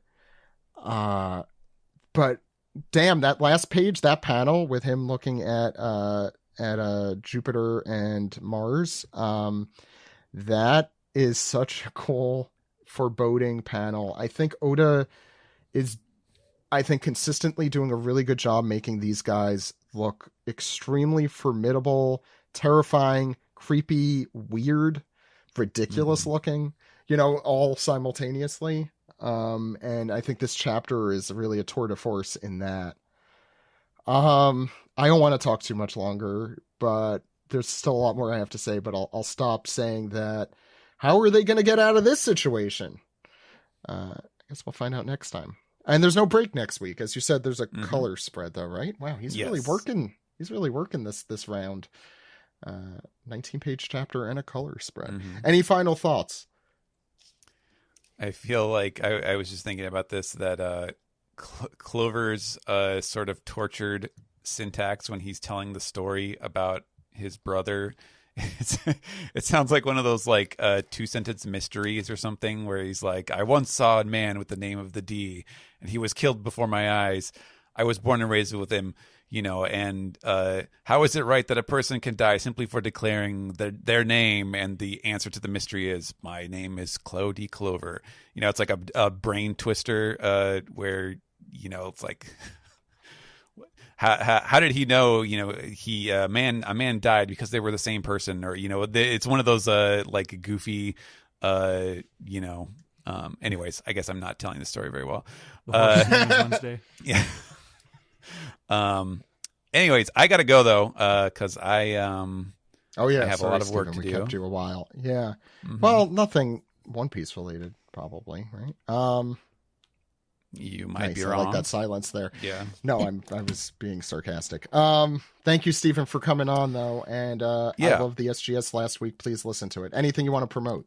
If you are interested in following my read through of the series, 3 chapters every day, I don't post about it every day. It's just whenever I find something that is funny or interesting. You can follow my Blue Sky account. I post over there at stephenpaul.bsky.social.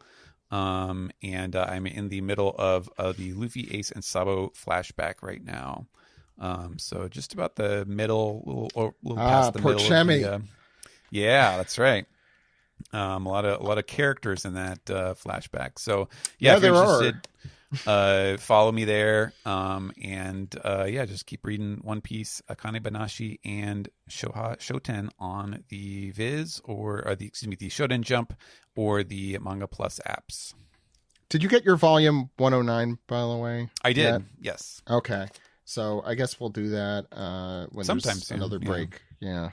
Which will probably be soon. Probably. They seem to come a lot.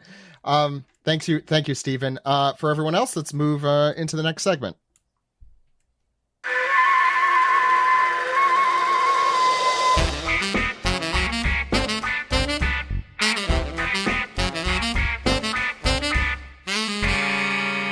This is the double anime recap for episodes 11, 11, and 11, 12.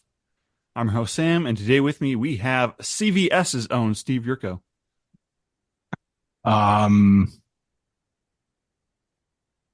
Yeah, get your COVID tests there. Do it. You can do exactly that. And joining us today, we also have Shoujo Sundae's own Chika. Welcome back. Hi. Well, not welcome back to the anime recap, but welcome back to, this segment of the podcast as opposed to the other segments. Yes. You were on. Yeah. Yes. Recorded in isolation. Mm-hmm. We've got 2 episodes, a little bit of a back heavy pair, I would say. but that's all right. We begin with episode 1111, which is titled "The Second Ohara, the Mastermind's Ambition." Two Oharas. Uh-oh. I was angling for like a second Ohara has hit the towers. Oh. Oh God, they hit the Pentagon.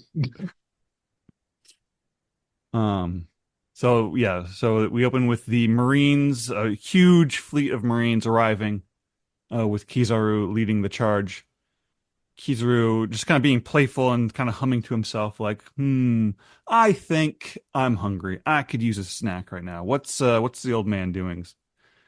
And the smaller Marine is like, he's eating food right now too, sir. Mm-hmm.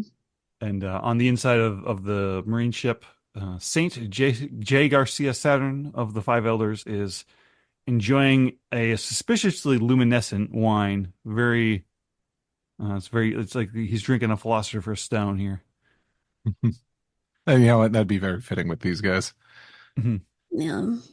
Maybe it's to marinate his crab,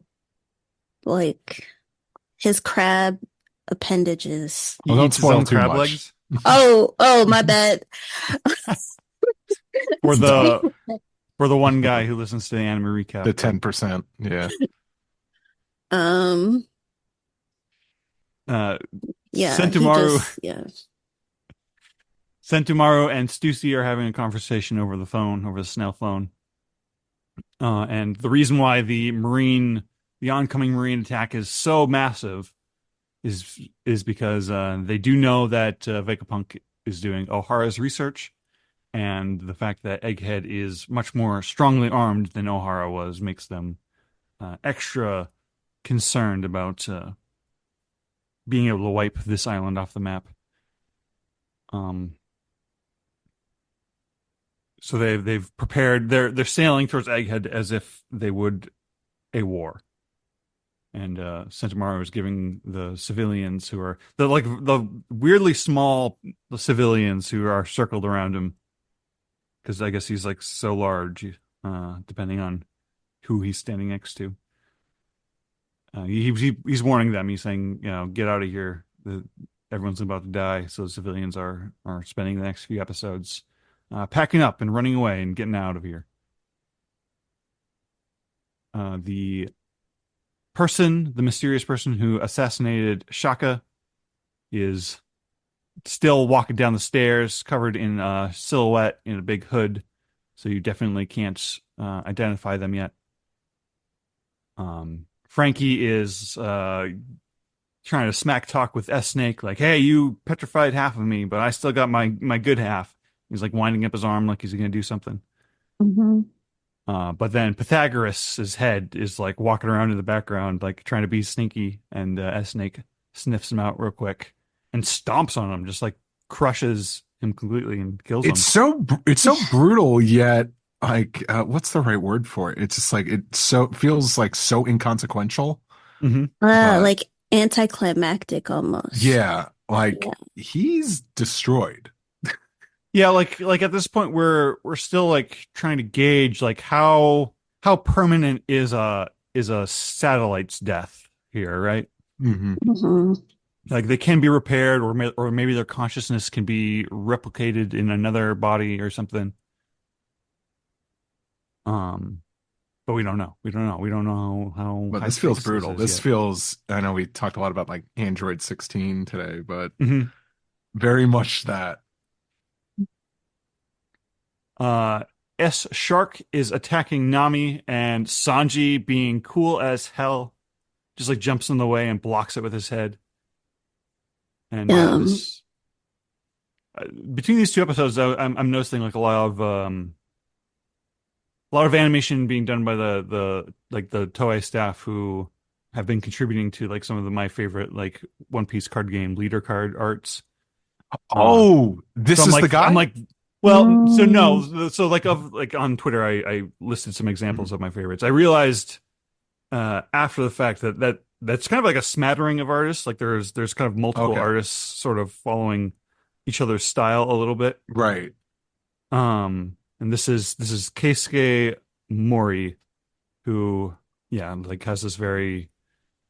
It's like when they first revealed like the Egghead key art and stuff and character designs. This is like sort of like with that kind of sort of round, but still like very precise and deliberate.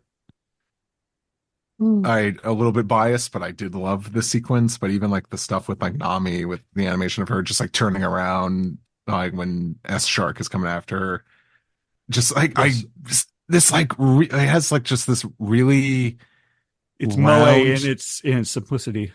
I wouldn't say moe. It was very round yet had very angular dynamic shapes.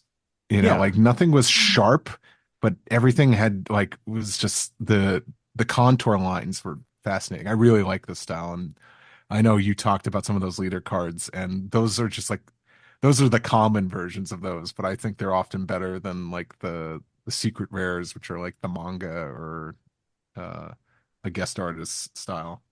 Mm-hmm. Yeah, I meant moe as in like just like the feeling of moe, just like that, like it just kind of radiates pleasantness and cuteness.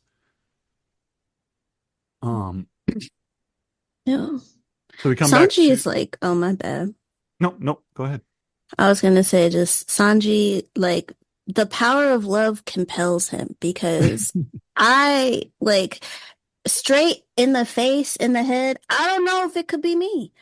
Maybe like like I might move a little bit, like that's a lot, but you know, Sanji's up for the task though. Also one thing I want to point out with like this animator Mori is nails the shape of Sanji's pre-time skip hair. I feel like it's the most inconsistent thing in the world, and I feel like, you know what? This is how you should draw it. It starts smooth, how his old hair was, and then it gets kind of shaggy at the ends. That's how you do it.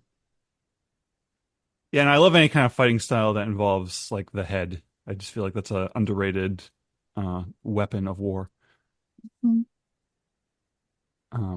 So yeah, we return to everybody in their fight versus S-Bear and S-Hawk. They're having trouble kind of keeping up with the switches from offense to defense with the flames. But S-Hawk has vanished. S-Hawk is off to go pick off the weaker Straw Hats and weaker Vegapunks.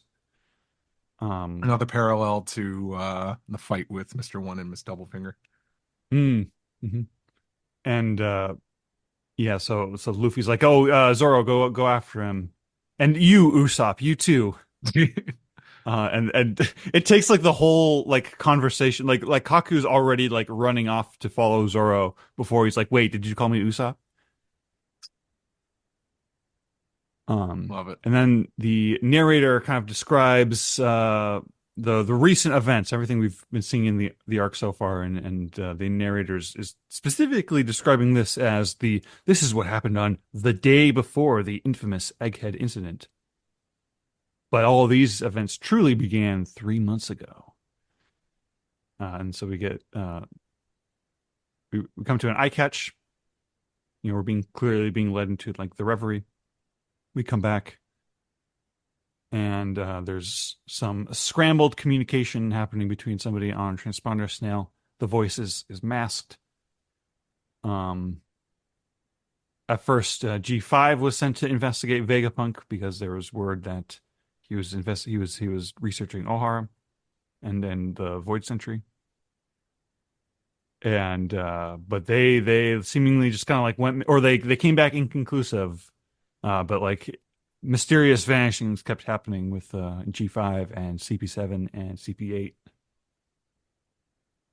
And we have a scene with like the elders having a meeting with quote unquote another person. I believe this is a reference to the meeting that they were having with Shanks, which I guess then was shortly succeeded with a conversation with the mole, the Vegapunk's mole, where they learned about where they developed their plan to officially assassinate Vegapunk. And we get this like beautiful like establishing shot of Egghead, and I couldn't tell if this is supposed to be like the sunrise or the sun setting, but like this beautiful like Normally, usually they do go for like orange, but this is like a nice like golden whitish yellow. Yeah. I feel like I've never seen anything like the animation. Like, I don't even think my dreams are as clear as like the episodes that we watched.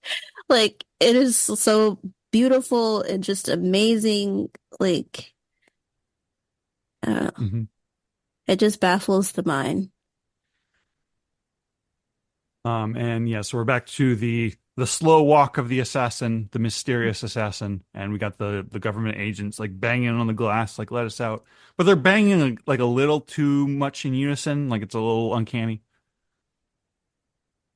I agree. Everyone's kind of like in sync when you kind of need to like divvy up the timing of it. Mhm. So yeah, didn't get all of it on that one. And then the assassin removes her robe to reveal herself as York. Dun dun dun. And York is like, "Oh, I want to become a celestial dragon. Let's get that in before the cliffhanger. Dun dun dun. Yeah. To be continued." And the Edison and Lilith scene this week is about Sakazuki, who made like a 2-second appearance in this episode, I think. I hate that man. I hate him bad. I'm sure other people do too, but like, no. If anything, that would be one of, if I could do that, my next OPP comeback would be, oh, if he dies, I'll come on, I'll do the sound effects. I'll just be like, yeah. Or like, goal, like, when they have a soccer and everything, it was like, goal, like, really, I would do that. We'll add you to the list. Episode 1112, Clash, Shanks versus Eustass Kid. And we open with a very lovely kind of widescreen 2.35 to 1 aspect ratio of a kid, with his face kind of always out of frame a little bit to keep it tasteful. He's sort of like getting up in the morning, heading out on the ship. He's like running his finger along the rail to like check for dust or something or whatever he's doing. He's just showing his love and appreciation for his ship. Because he's like, this is the ship that's going to make me king of the pirates. This is the ship I'm going to ride into my fight with red hair, where we are going to win. But then several hours ago, we rewind time. We go back to Egghead, and then we rewind, and we're getting the scene of York gathering up the Seraphim. Immediately the style and presentation of this episode on like just a directorial level is just out of 10 out of 10. I think this is a clever way of doing a previous episode recap. We had that cold open, and then they kind of integrated a recap into like the actual narrative. Yeah, I thought that was kind of clever. Yeah, and we're getting we're getting to see like why some of the red herrings when they were set in place by the villains here. York is like, "Hey, Seraphim, like I'm in charge of you, so come gather around." And so like York is like yapping to the Seraphim about the plan, and she's like, "Oh my God, can you believe that they want to assassinate me too? Isn't that ridiculous? Huh? Come on, answer me." And then like after a beat, S-Snake is like, "Yes, that is bad." And then York's like, "Oh, you too late. You're not interested at all." But York explains the plan, and we get it's one of these things where like the characters kind of stay in the frame where they were, but the background fades into like a more kind of abstract retelling of the plan. And one half of this background now is like the government agents in their glass prison, and the other half is like this very cool looking shot of Vegapunk Stella with his back to the camera and his like arms crossed behind him, like looking contemplative. He just looks like a cool, serious scientist man. And York is just like very, very animated as like, she's like gesturing with her hands and like punching the air, like getting excited. And then there's this great shot where like York gets her face like up close to the camera and she's like kind of mugging a little bit. and then the camera, and then she like throws out her arms, and the camera follows her arms up above her head, and then when her arms come down, we realize that we've like transitioned into a reverse shot where we're now in York's point of view, looking at S Snake, and she's like, "You S Snake, I know how to use you. I want you to pretend to petrify me, so that they think that I'm not working with you." And then when nobody's looking, you gotta undo it. And then S Snake is like, "Yep, got it, boss."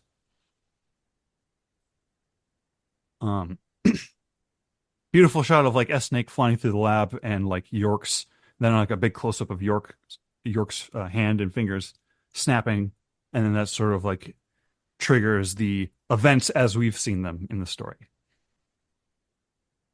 So now we're caught back up to the present, just in time for a ship made of big logs to emerge from the ocean, and then the famous Blackbeard Pirates flag kind of billows off of that. So that's some intrigue. That's some fun times. So we cut back to yes. I said I always forget. I'm like, oh yeah, that's right. The Blackbeard Pirates showed up. Yeah. It's a good scene too. Like it's a good subplot too. Mm-hmm. This is very random, but do y'all think that Vegapunk's tongue smells? I mean, yeah, because it's always out. Does he brush it? Is the question. Oh, true.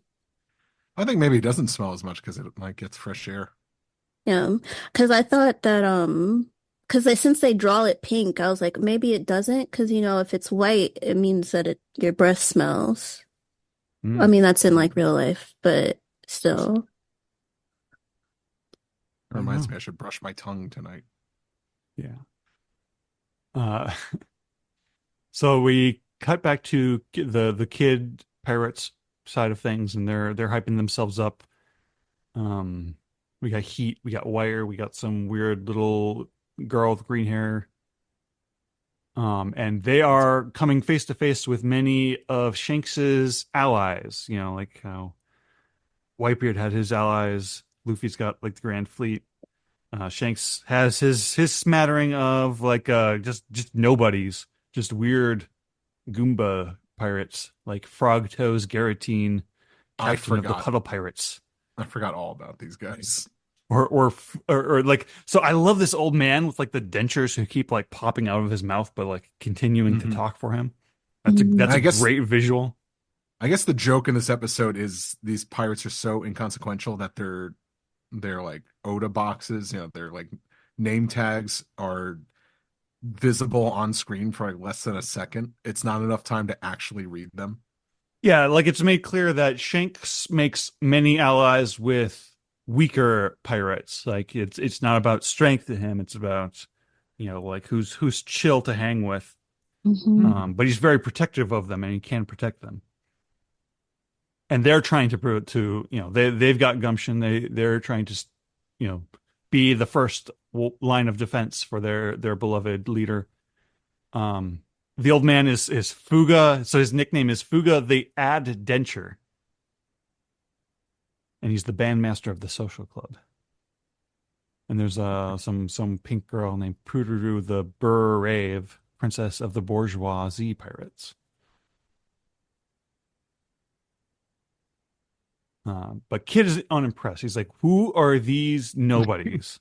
Who are these punk ass losers? Why am I looking at them right now? And then Killer off to the side is like, hey, some of them are kind of famous. I've heard of a couple of them, so like maybe some of them are a little strong. And we got Shanks arriving at the shore, arriving at his ship. I like the shot of like Monster the monkey like sliding down the rail. Such a vibe on this ship. Yeah, Shanks is trying to give the orders like, hey, tell everybody that's out there like to retreat, like because they're gonna get hurt. And then then these like weird scrubby dudes just like kind of show up and they like, stack on top of each other, like almost like they're trying to be Matryoshka dolls. but they're just like laying on top of each other. Just lots of great like physical imagery of like characters bouncing off each other. Like the Not just- camaraderie. Yeah, it's not just characters just standing still waiting to say their line. Mm-hmm. More guys, like more girls and men are showing up to like swarm Shanks and hug him and like, oh Shanks, you're so great, you're such a pal, you're such a cool uncle. There's like one like weird like robot guy kind of hanging out over his shoulder. Yeah, I was fascinated by this one. And Shanks is like, whoa, hold on, guys. I know I'm irresistible. I know you didn't get enough hugs with me, but like we got business. So he like pushes people away. He's like telling them once more, like, hey, yeah, tell everybody to retreat because our allies are famously weak. And Shanks gets on a ship, and Yasop is having a quick chat with him about Blackbeard's movements. They were expecting Blackbeard to show up on Wano, but he didn't, and they believe he's on the move elsewhere. Hongo hands Shanks a bounty list so that Shanks can look up kids' bounty, his history, whatever information is on a wanted poster that the audience doesn't get to see most of the time. Because you assume there's something in that fine print. Yeah, there's some scribbles. Yeah, we all need a Hongo. It's like, I don't know, are you a sus person? Are you cool? Hongo will tell me. And so yeah, Kid is like, all right, let's cut the chit chat, or let's just not even get to the chit chat. Let's start strong. So he starts magnetizing together his damned punk, the big sniper machine rifle thing. And that brings us to the eye catch of the episode. And when the returning eye catch happens, we're already starting like the cool ambient, like Eustass Kid rock music. Yeah. And that kind of like J cuts into the episode. And then we get this very cool, so this is Akihiro Ota is the scribbly cool animator guy.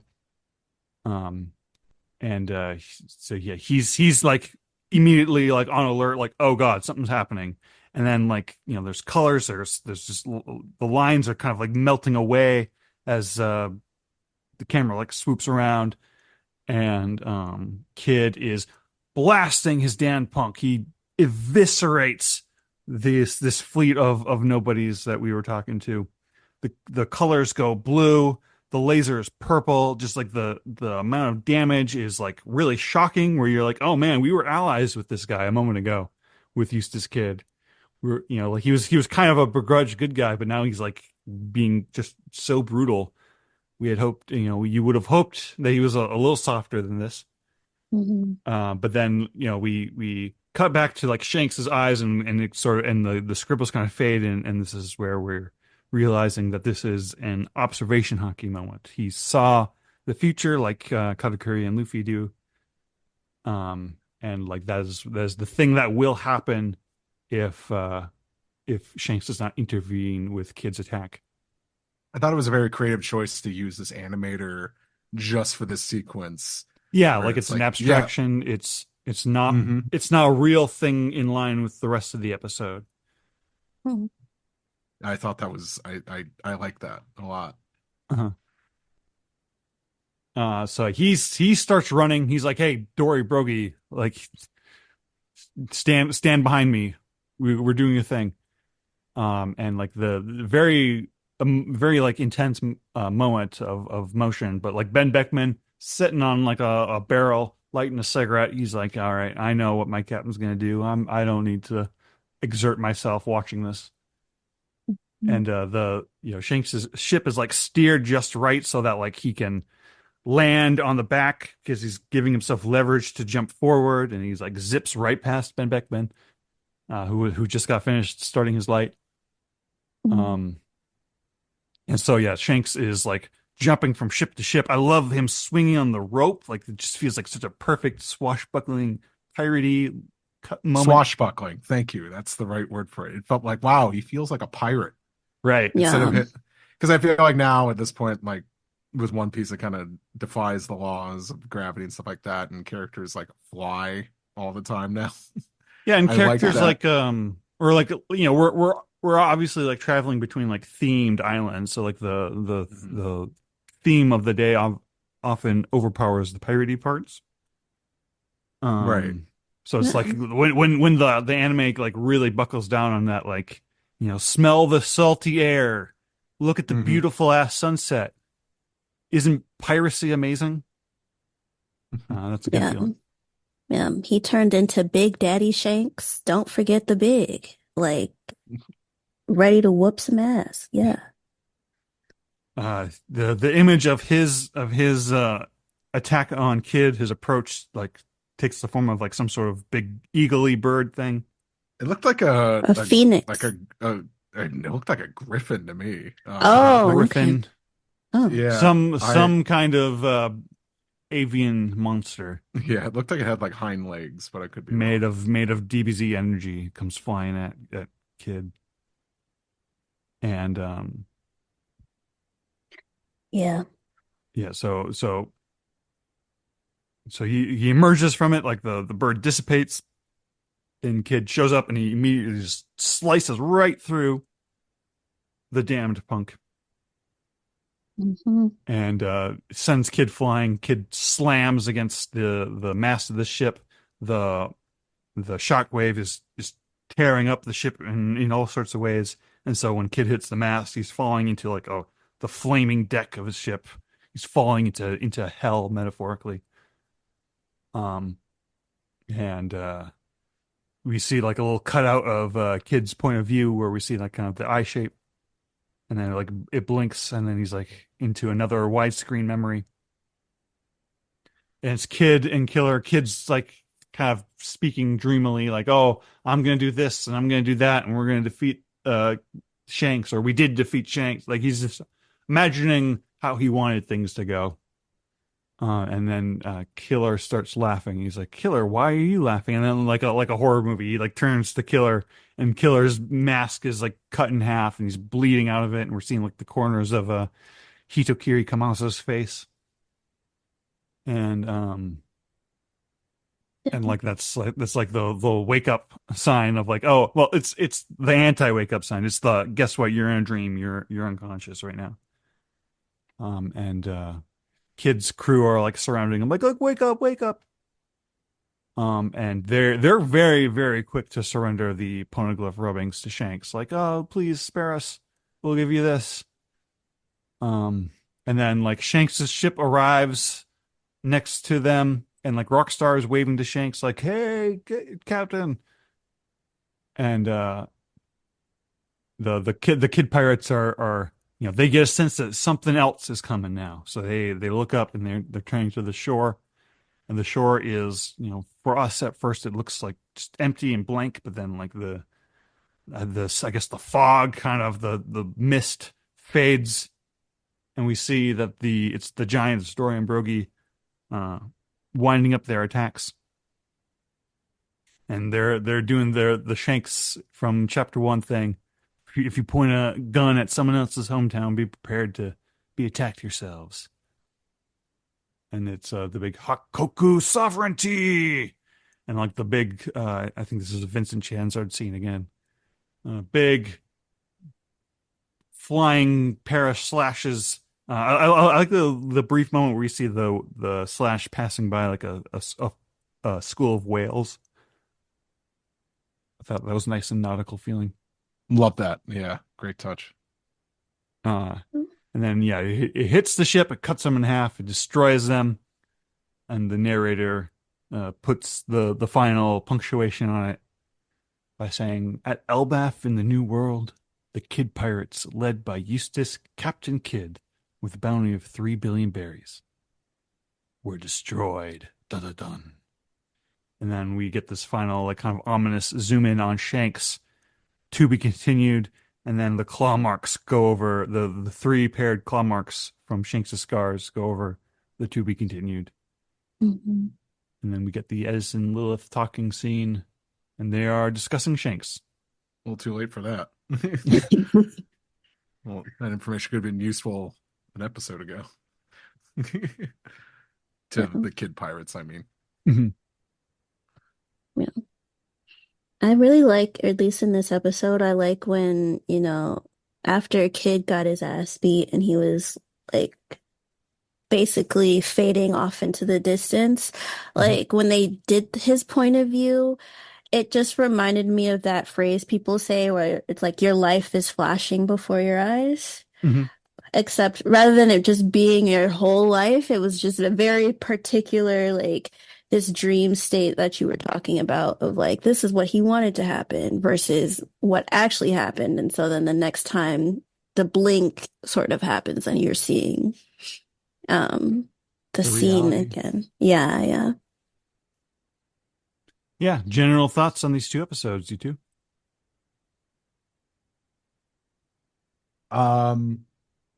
Well, I think you did say this was like a bottom heavy anime recap, but I think there was still some good stuff to enjoy in 11:11. That's what we're at. Mhm.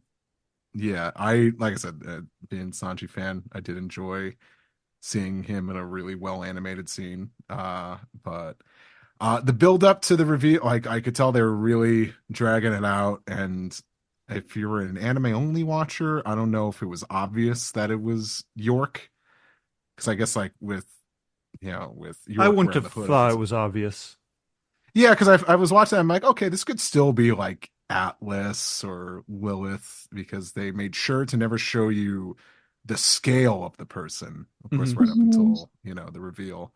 So I could tell they were milking that. I was curious how well that worked for people that already didn't know. Um, but of course, the Shanks and Kid episode, which is people have been looking forward to for a while, it met my expectations. I thought it was a fantastic episode. Mhm. Just the choices that were made, and I loved the idea behind the cold open. I think its use, like of its animators, was using that to establish like reality and what's an imagination, or Mhm. what's like predicting Same with the reality that's widescreen. yet to be. Yeah, yeah, I thought that was brilliant, and it was great. I don't think there's anything more I could really say besides that. I think just the choices, just like they succeeded. Yeah, and like the music, I think does a good job of like kind of dovetailing the kind of nostalgic aspect of being with of having Shanks in the story again. Of like, yeah, I remember when like One Piece was small and humble, and it was just about like pirates Mhm. being chill dudes to be around and fun to watch, and like the kind of like the swelling like East Blue music is going, and then like when it's time to be like afraid of Shanks, where it's like Mhm. dawning on you, like, oh, like if you're on the wrong side, Shanks is not a cool dude. Shanks is a very, very scary dude. Um, I thought that was cool. I like remember thinking, like, I thought the actual slash itself could have felt bigger. Like it's like everything around it feels big, but like it just mostly looks cool. Like I remember in the manga, Mhm. the lasting impression I had was just like how enormous that spread feels when it's like Shanks slashing the damned punk. Um, and like that being the moment of like, oh, like maybe Shanks is a little higher up in the Emperor hierarchy than we thought. Um, which like I don't know, like this is like just a Mhm. completely, like I had my I expectations on something like how that specific moment felt as opposed to. something I forgot to mention, but it sort of relates to what you're saying, was I was watching this with Vero, and Vero was kind of commenting, and this is a little bit harder to track now because I think it's less obvious. Um, because it used to be more obvious back in the day watching One Piece, when it's like, oh, this studio is animating this episode, or it's like, or it's this director Hmm. handling this episode, and it's less of that now, because it's Hmm. just like every episode's just more like, well, these are the animators we have. But Vera was pointing out how, and the sequence specifically was Shanks like disembarking from Elbaf, and like all the allies are just Hmm. you know pole riding him. Yeah. Um, and Vera said like this style feels more closer to the style Oda is drawing in now than the style of the anime during Wano. Like, and I kind of agree. Like the shapes, kind of like the rugged texture to some of the line work, felt more like how Oda draws. And I couldn't help but agree. I just liked the look of this episode. It felt like modern One Piece without it being straying too much. And not saying that like the animator should never like. It's got like kind of the charming, nostalgic vibe, but like with the with the just the very obvious like artisanal quality that the anime is like starting to pride itself on. Yeah, I think it found the balance. It bridged that gap better. I think it was able to just replicate more of what Oda has been doing. And Chika. Yes. Oh, yeah. I was going to say, I liked both episodes. I think just being able to see Sanji the way, like, and be his normal self was cool. I also liked seeing Luffy trying to literally pummel his way into turning the flame off, which didn't work, which was funny. I think out of both episodes, though, I do feel like I liked the one where it was Kid versus Shanks. Just being able to see Shanks and like this overwhelming like power was cool.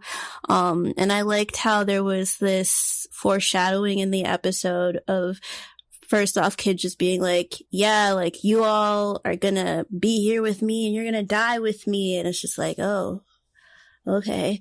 Then the actual fight happens, and then post that, like, the crewmates were trying to give away the poneglyphs, and I was just like, I don't know if Kid was conscious if he would be okay with that. I think he would just be okay with having, like, just straight out defeat.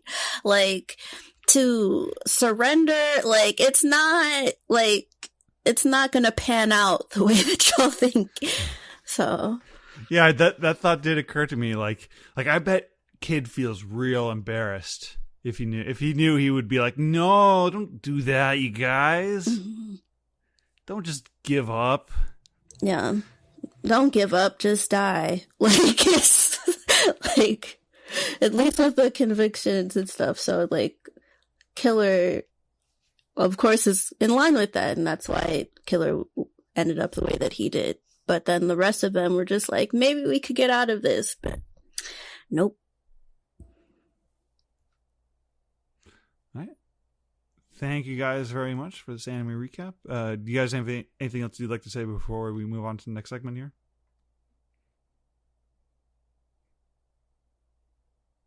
R.I.P. Eustass Kid. Yeah, he died. He's not coming back. He's out of the story for good. So only one person with red hair can be on the seas. So yeah, that's right. He's with Ace now. Thanks. Yeah. The gingers have snapped.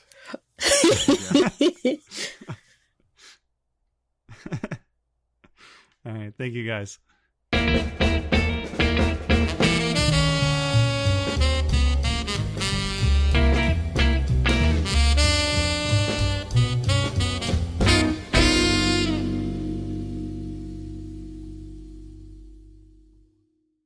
This is the piece together. So fast. Sorry.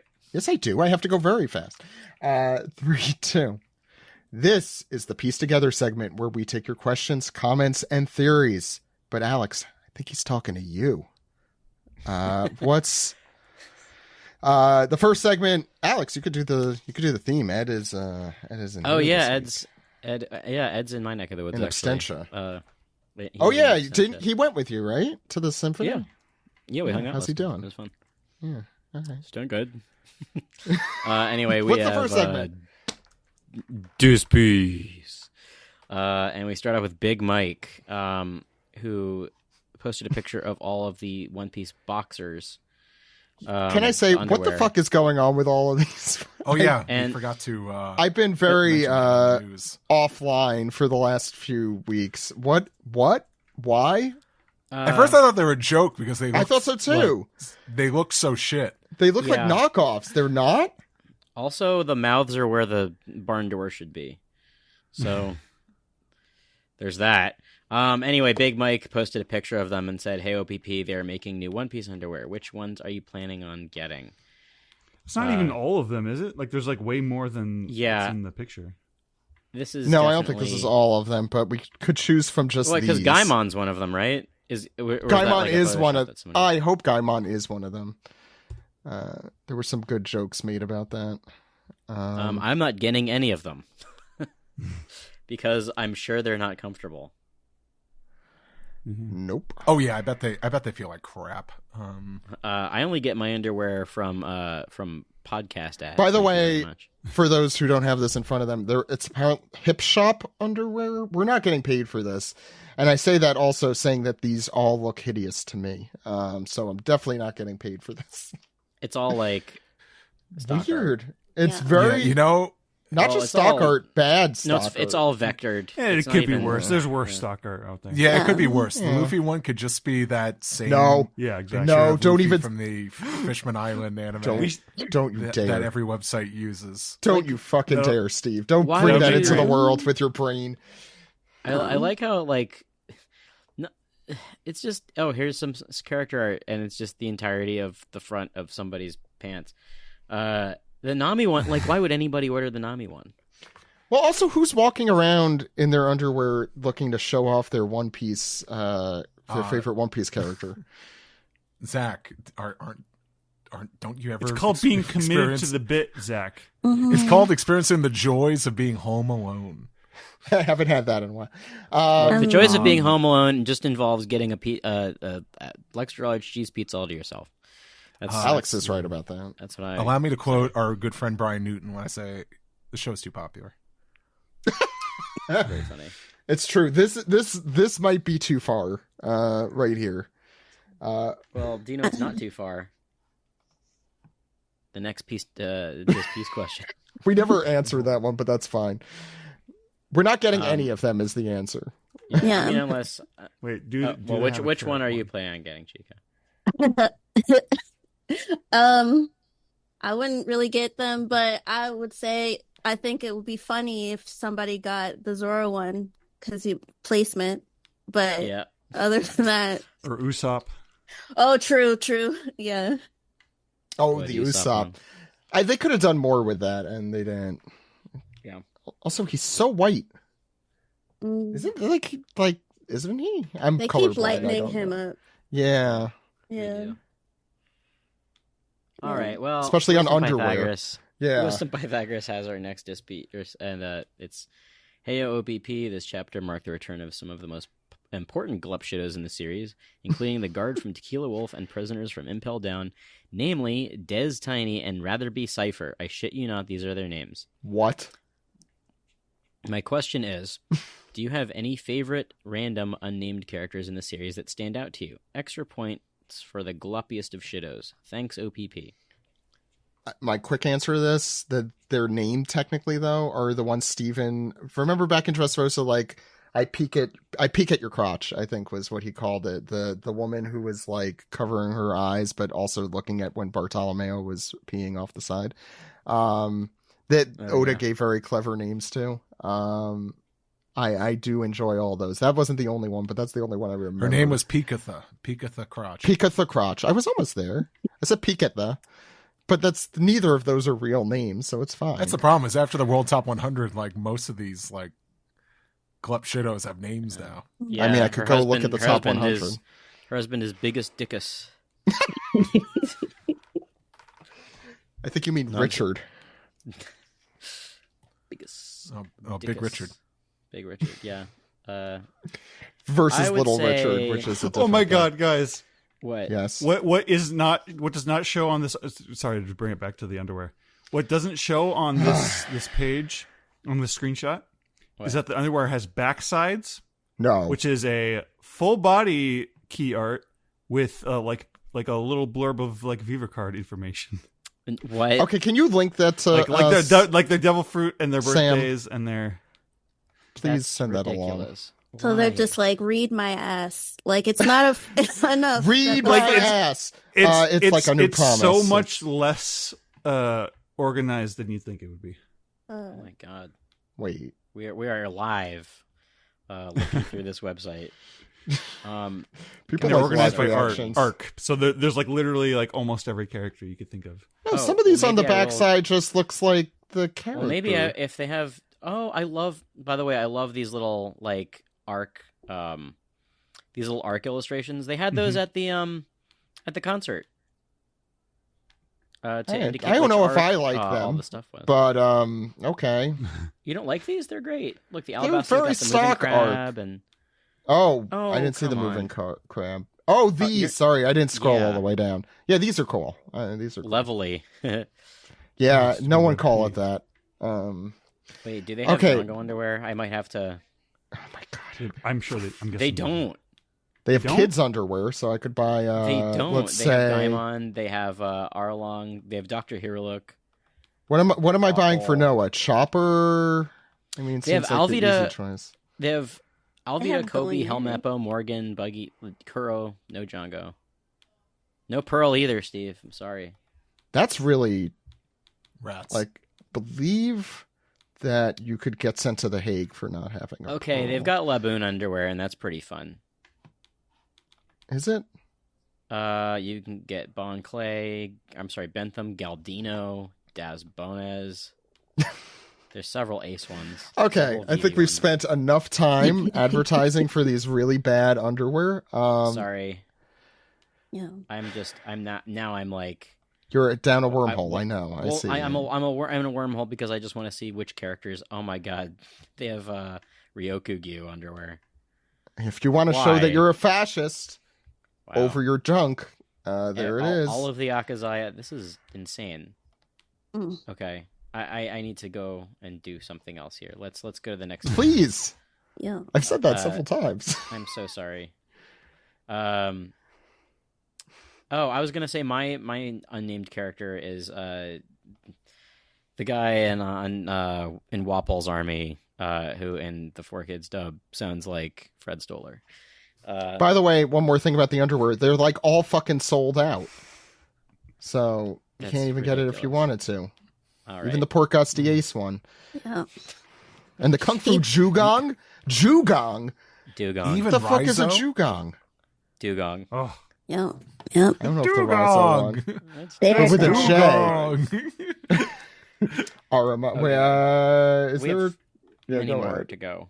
Raizo is sold Underwear? out. Yeah.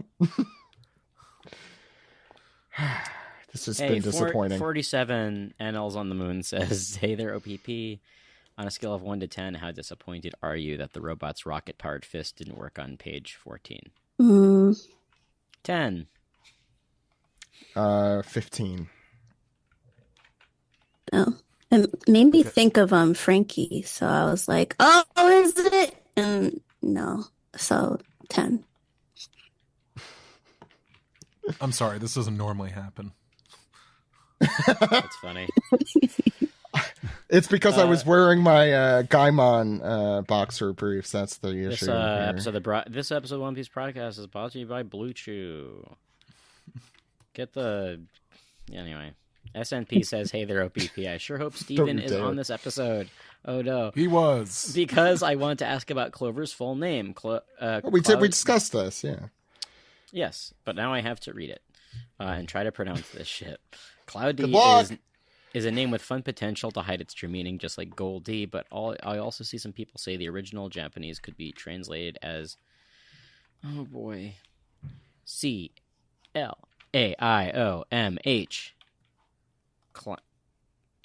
I think that's what He Steven was talking about the Yeah, he sword, the mentioned this. Gaelic sword. Yeah. Yeah, Clau Soles. And no, it's not. The one no. thing I know about Gaelic is that it's not pronounced anything like it's spelled. Oh yeah, Mhm. like Yeah, Ketchi.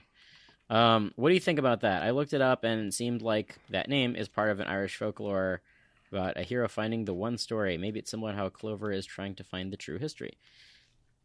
Yes, very fun. Yeah. We talked about we that. did Yeah. discuss about this in the manga recap. Yeah. Thank you for your question. I think that is a cool thing at the end that you said about the one story / true history. Super Nintendo Chalmers says, wait a minute, Robin's professor's named Cloud D? I've been calling him Crowd. Why didn't someone tell me? Oh, I've been making an idiot out of myself. Yes, you have. Cram D and Tarobang says, ahoy OPP, banger chapter as always. I had totally forgotten that the public didn't know Roger's real name. Super excited to see the ramifications of this whole speech on the world now. So heartbroken about Atlas, but what an awesome way to go out. Now that Lilith is being forced to leave with them, what do you think her role is going to be in the next arc? Wrong answers, not necessary, but highly recommended. Have a lovely week. Sam, what do you think Lilith's going to be doing? What was the full scope of the question? That's what is Lilith doing in the next arc? Yeah. Oh, I mean, she definitely feels like she's in traveling companion territory now. So she's like a carrot or a Kinemon or. Mm-hmm. She is a scientist. A humble genius. Well, it depends to me if she's still going to be connected to Punk Records or not. Well, right now she's not. I mean, that's what the click. Thing. Yeah. Right, but when she comes to... No, it's a good question. Yeah. Like, will Punk Records survive this arc even? Or will it get all burned down? Or that is a legitimate... That's a legitimately good question because they are saving some of it. The factory, the Mother Flame. Does Lilith have any... Oh, they'll probably be saving his brain, too. The real Vegapunk. We forgot that the brain is there. Oh yeah, the brain is still there. Or the big head, I guess. Yeah. That's what it is. That's the question I think Marcus Mars said, like what no, maybe it wasn't. Whichever one it was. Vegapunk met when do you Saul. Really die? Yeah. Would it be like a reunion or do Lilith and Saul consider each other just like new people to or like I think effectively strangers? Vegapunk never I don't think Vegapunk Oh no, Vegapunk did meet Saul. It was kind of Saul pointed Vegapunk towards the where all the books were. Yeah, but like, how close a relationship did they have? Or anything, yeah. Oh, they're over there. I don't remember who you are. First of all, you're not an old man with a gigantic head. Second of all, you just I just pointed you to some books. How am I supposed to remember that? And I love because we have this character Lilith who's I guess on an aesthetic level is the evil one, but like has like there's no functionality for that for there's no direction for that to go in any real way. I have to say I'm really sad that the rest of them are dead or offline or whatever it is, because I love all of them. They're all great except for York. And York's a fun character, I guess, but she's awful and mean. Why would she do that? Yeah, kind of like a pick me or one of those, like, what is the thing where the people that are just like, oh, I'm not like other girls. I'm different. I'm going to be a celestial dragon and I'm going to betray everybody and it's going to be great. Okay. I didn't know that was a type, but... Oh, I'm not like other. Oh, yes, it's no, definitely the celestial dragon ones. Oh, I'm not like those other mad scientist geniuses. Yeah. I'm sometimes evil. Can you say that again, but in like the stupid AI TikTok voice? I'm not like most other girls. I want to be celestial dragon. This makes me appreciate being old. I'm in my 30s, Alex, what's next? Okay, next. Hopkins Hat says, "Hey OPP, how it be? Is that dragon on the first page the same one Zora killed on Punk Hazard? If it is, I almost feel bad for the little guy." Yeah, this was an argument that we had at the beginning of the chapter. I guess we have not resolved that. We should do research on that, but it's not that important, so I haven't yet. I'm sorry. I looked it up, and it doesn't really match up with either of those dragons. So it could just be another one. It could just be a third dragon. Yeah, it's totally possible. But they're all pink. Yeah. Sailor Karna's Universal says, "Hey OPP, just wanted to say I hope York gets what she deserves and more. May she live a life and die a death. Well, I mean, everyone does that. Rest in peace to Atlas, Edison, Shaka, Pythagoras, and Stello. Well said. And the next and last diss piece we have is from Straw Hat Rigby, who says, "Hey OPP, I know a lot of you have been fans of One Piece for a long time now, some of you from your middle and high school days. I wonder what are your thoughts on how the fan base has changed over the years with how popular One Piece has become in the West/States. Are there things you miss about the old days of the fan base? Are there things about how big the fan base has become that you like, dislike? Stuff like that. Thanks for the insight, and I hope no more insane historical moments happen for a while in the real world. Stay safe, and thanks." This could be its own podcast. I mean, it could. I could go on and on about this. To quickly put it, we didn't have underwear like that back in the day. I'm happy it's bigger. I like a bigger tent of One Piece fans. There are a lot of crappy people, don't get me wrong, who like it, but there are also more cool people. You see new opinions and new takes on things and new outlooks and point of views, and I think that's really cool, personally. Well, I was telling Dan this last night. Like, I've been reading One Piece since, what year is it? I thought is when. Yeah, so over 20 years. I've been into One Piece since 2002, and I could safely say at the time I was the only One Piece fan in like a 30-mile radius, at least. I remember going to anime conventions and seeing little to no representation, and it made sense because it wasn't like super huge here at all. This was even before Shonen Jump had been released in America, I think. And, it was kind of frustrating, but it was also really special to talk to somebody who was a One Piece fan back then. And then, I think it's funny how the fans have changed generationally. I am still friends with a few people that I was friends with back when the fandom was in its infancy. But I've lost touch with a bunch of them, and I wonder if they still are following it. Because I was telling Dan this last night when we were at the concert. I said, if you 20 years ago, I would not have thought that I would still be into One Piece and it would still be going on. And yeah, then much less being at one of these events. So it was it's funny that question has come up. It could be its own podcast. That is like a very It really could be. We're not going to do it justice here right now. I can tell you that. Stuff that I like, dislike. I've talked about how I hate power scalers. How a lot of fans, I think, jumped ship after Naruto and Bleach and needed something new to. I mean, the end of Naruto, he drew literally the skull and crossbones and like, okay, now read One Piece. Now go read One Piece. Now go read One. I could list a bunch of things I don't like, but I think when I really think about it, it's just like selfish reasons. Like I will say,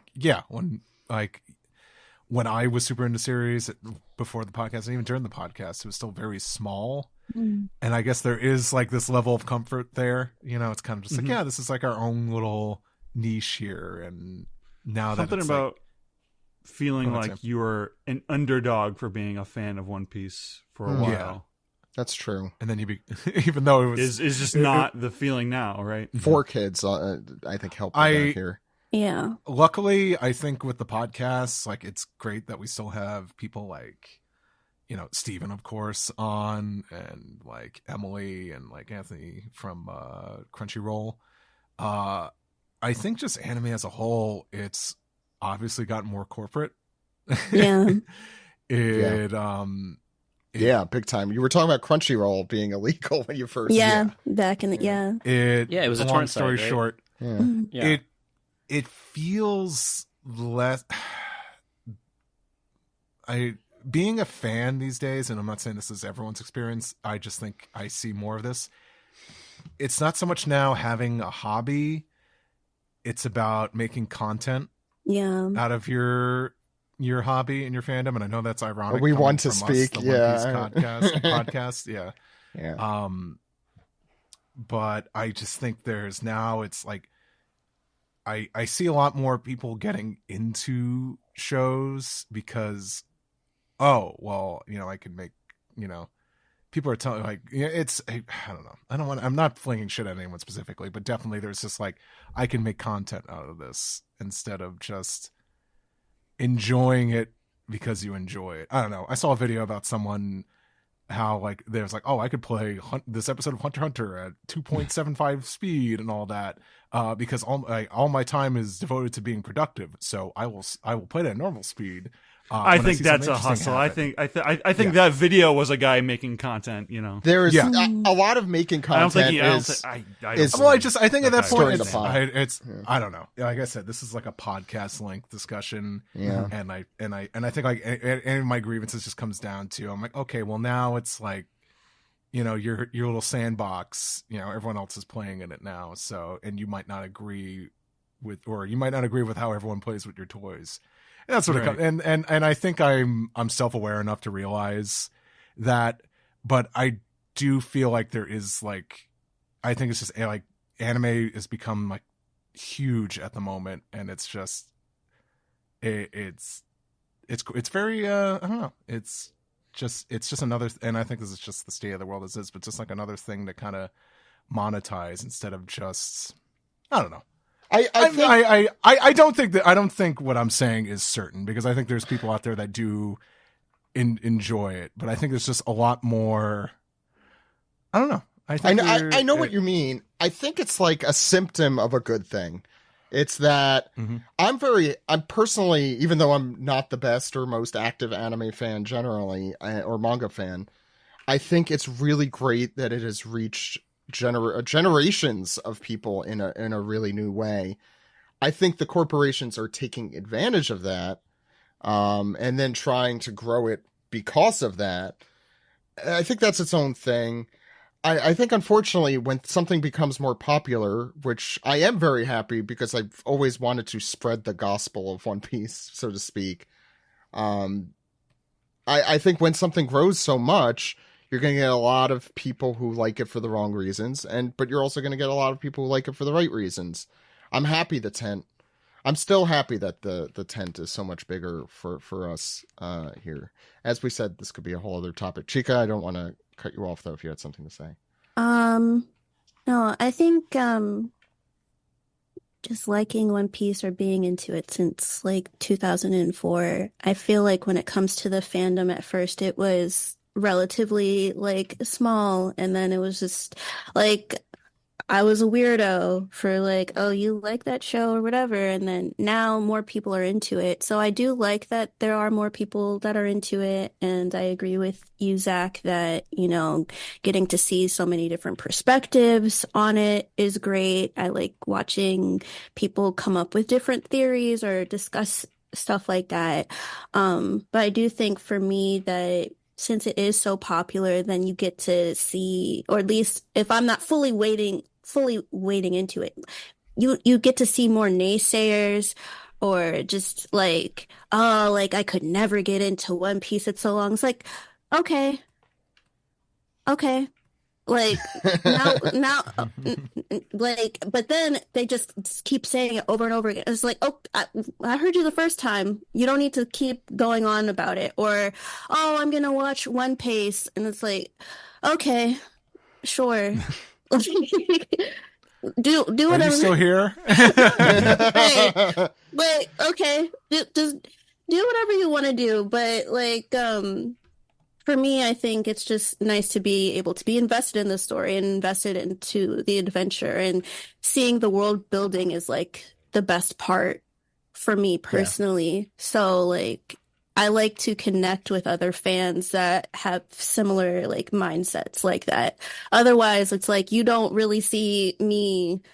I mean, you never really see me wading into One Piece discourse on social media and stuff, because I'm not trying to like get irritated or just be like, this is just, no, like you can tell when people are in it for the wrong reasons, or they're just like, oh, this is like content, or oh, I'm hate watching, or okay. Yeah. I definitely felt like a certain growing pain over the last few years where like like as it grew bigger, or as like, you know, like the relationship I used to have with it was like very extreme and like very like it was just like, you know, I felt a transition happen where it's like, okay, this thing is like the center of my life, to like, okay, intimate. But like to the point where it was like just not, you know, like it felt like engaging with it in that way and butting heads with people, or like, you know, the discomfort of like sharing the fandom with people you don't like or something like that. Like that sort of came with a realization of like, you know, giving it that much importance in my life has not been exactly fair to it or myself. And so like with a more muted emotional distance from it has happened. And it's like, but that's sort of like a, I don't know, like it's both feels like a good and a bad thing, you know? I mean, I Go, think Steve, Sam put it. I think Sam put it really well there. I think I was kind of rambling on and think just like speak whatever came to mind first. But yeah, I think that it comes down to like, if you're really getting like aggravated with how big something has become, it's probably due to your relationship with it. And I think that's something you have to check, you know, because at the end of the day, even if like, you know, all fandoms are toxic. It's just, and eventually if you go like, deep enough, it became more and more but like with One Piece, you kind of had to like really search for it, and now it's kind of just more in your face than it ever was. But you can distance yourself from that, and you can enjoy something for what it is, or you can enjoy it yourself and create your own experience. And you shouldn't let anyone affect you. Like at the end of the day, as an addendum to that, I don't know if this is true, but I feel like statistically it has to be. I think most of our listeners, for example, are not engaged in that. I think most fans of One Piece are not always in the online discourse that the way some of us might be. I think there's definitely a more unplugged world that is enjoying One Piece. Sometimes not on as convoluted a level as us, you know, with every little minute detail being dissected. You know, they're just reading a chapter or watching an episode. I think that is still the vast majority, and I don't think that's how it used to be back in the Erlong Park days, Alex, like, because and Sam, because it was this intimate thing for us, because there were so few One Piece fans that when you liked One Piece, you really liked it and told everyone about it, which is one of the reasons we started this show. Yeah, I don't think it's bad that there are casual viewers. I think that's great, and readers. I hope they listen to us and they could see every little detail like us if they're interested, and hyperfixate like we do. That's gonna be it for Piece Together. We'll do another podcast on that someday. What we just discussed. But why don't we round off?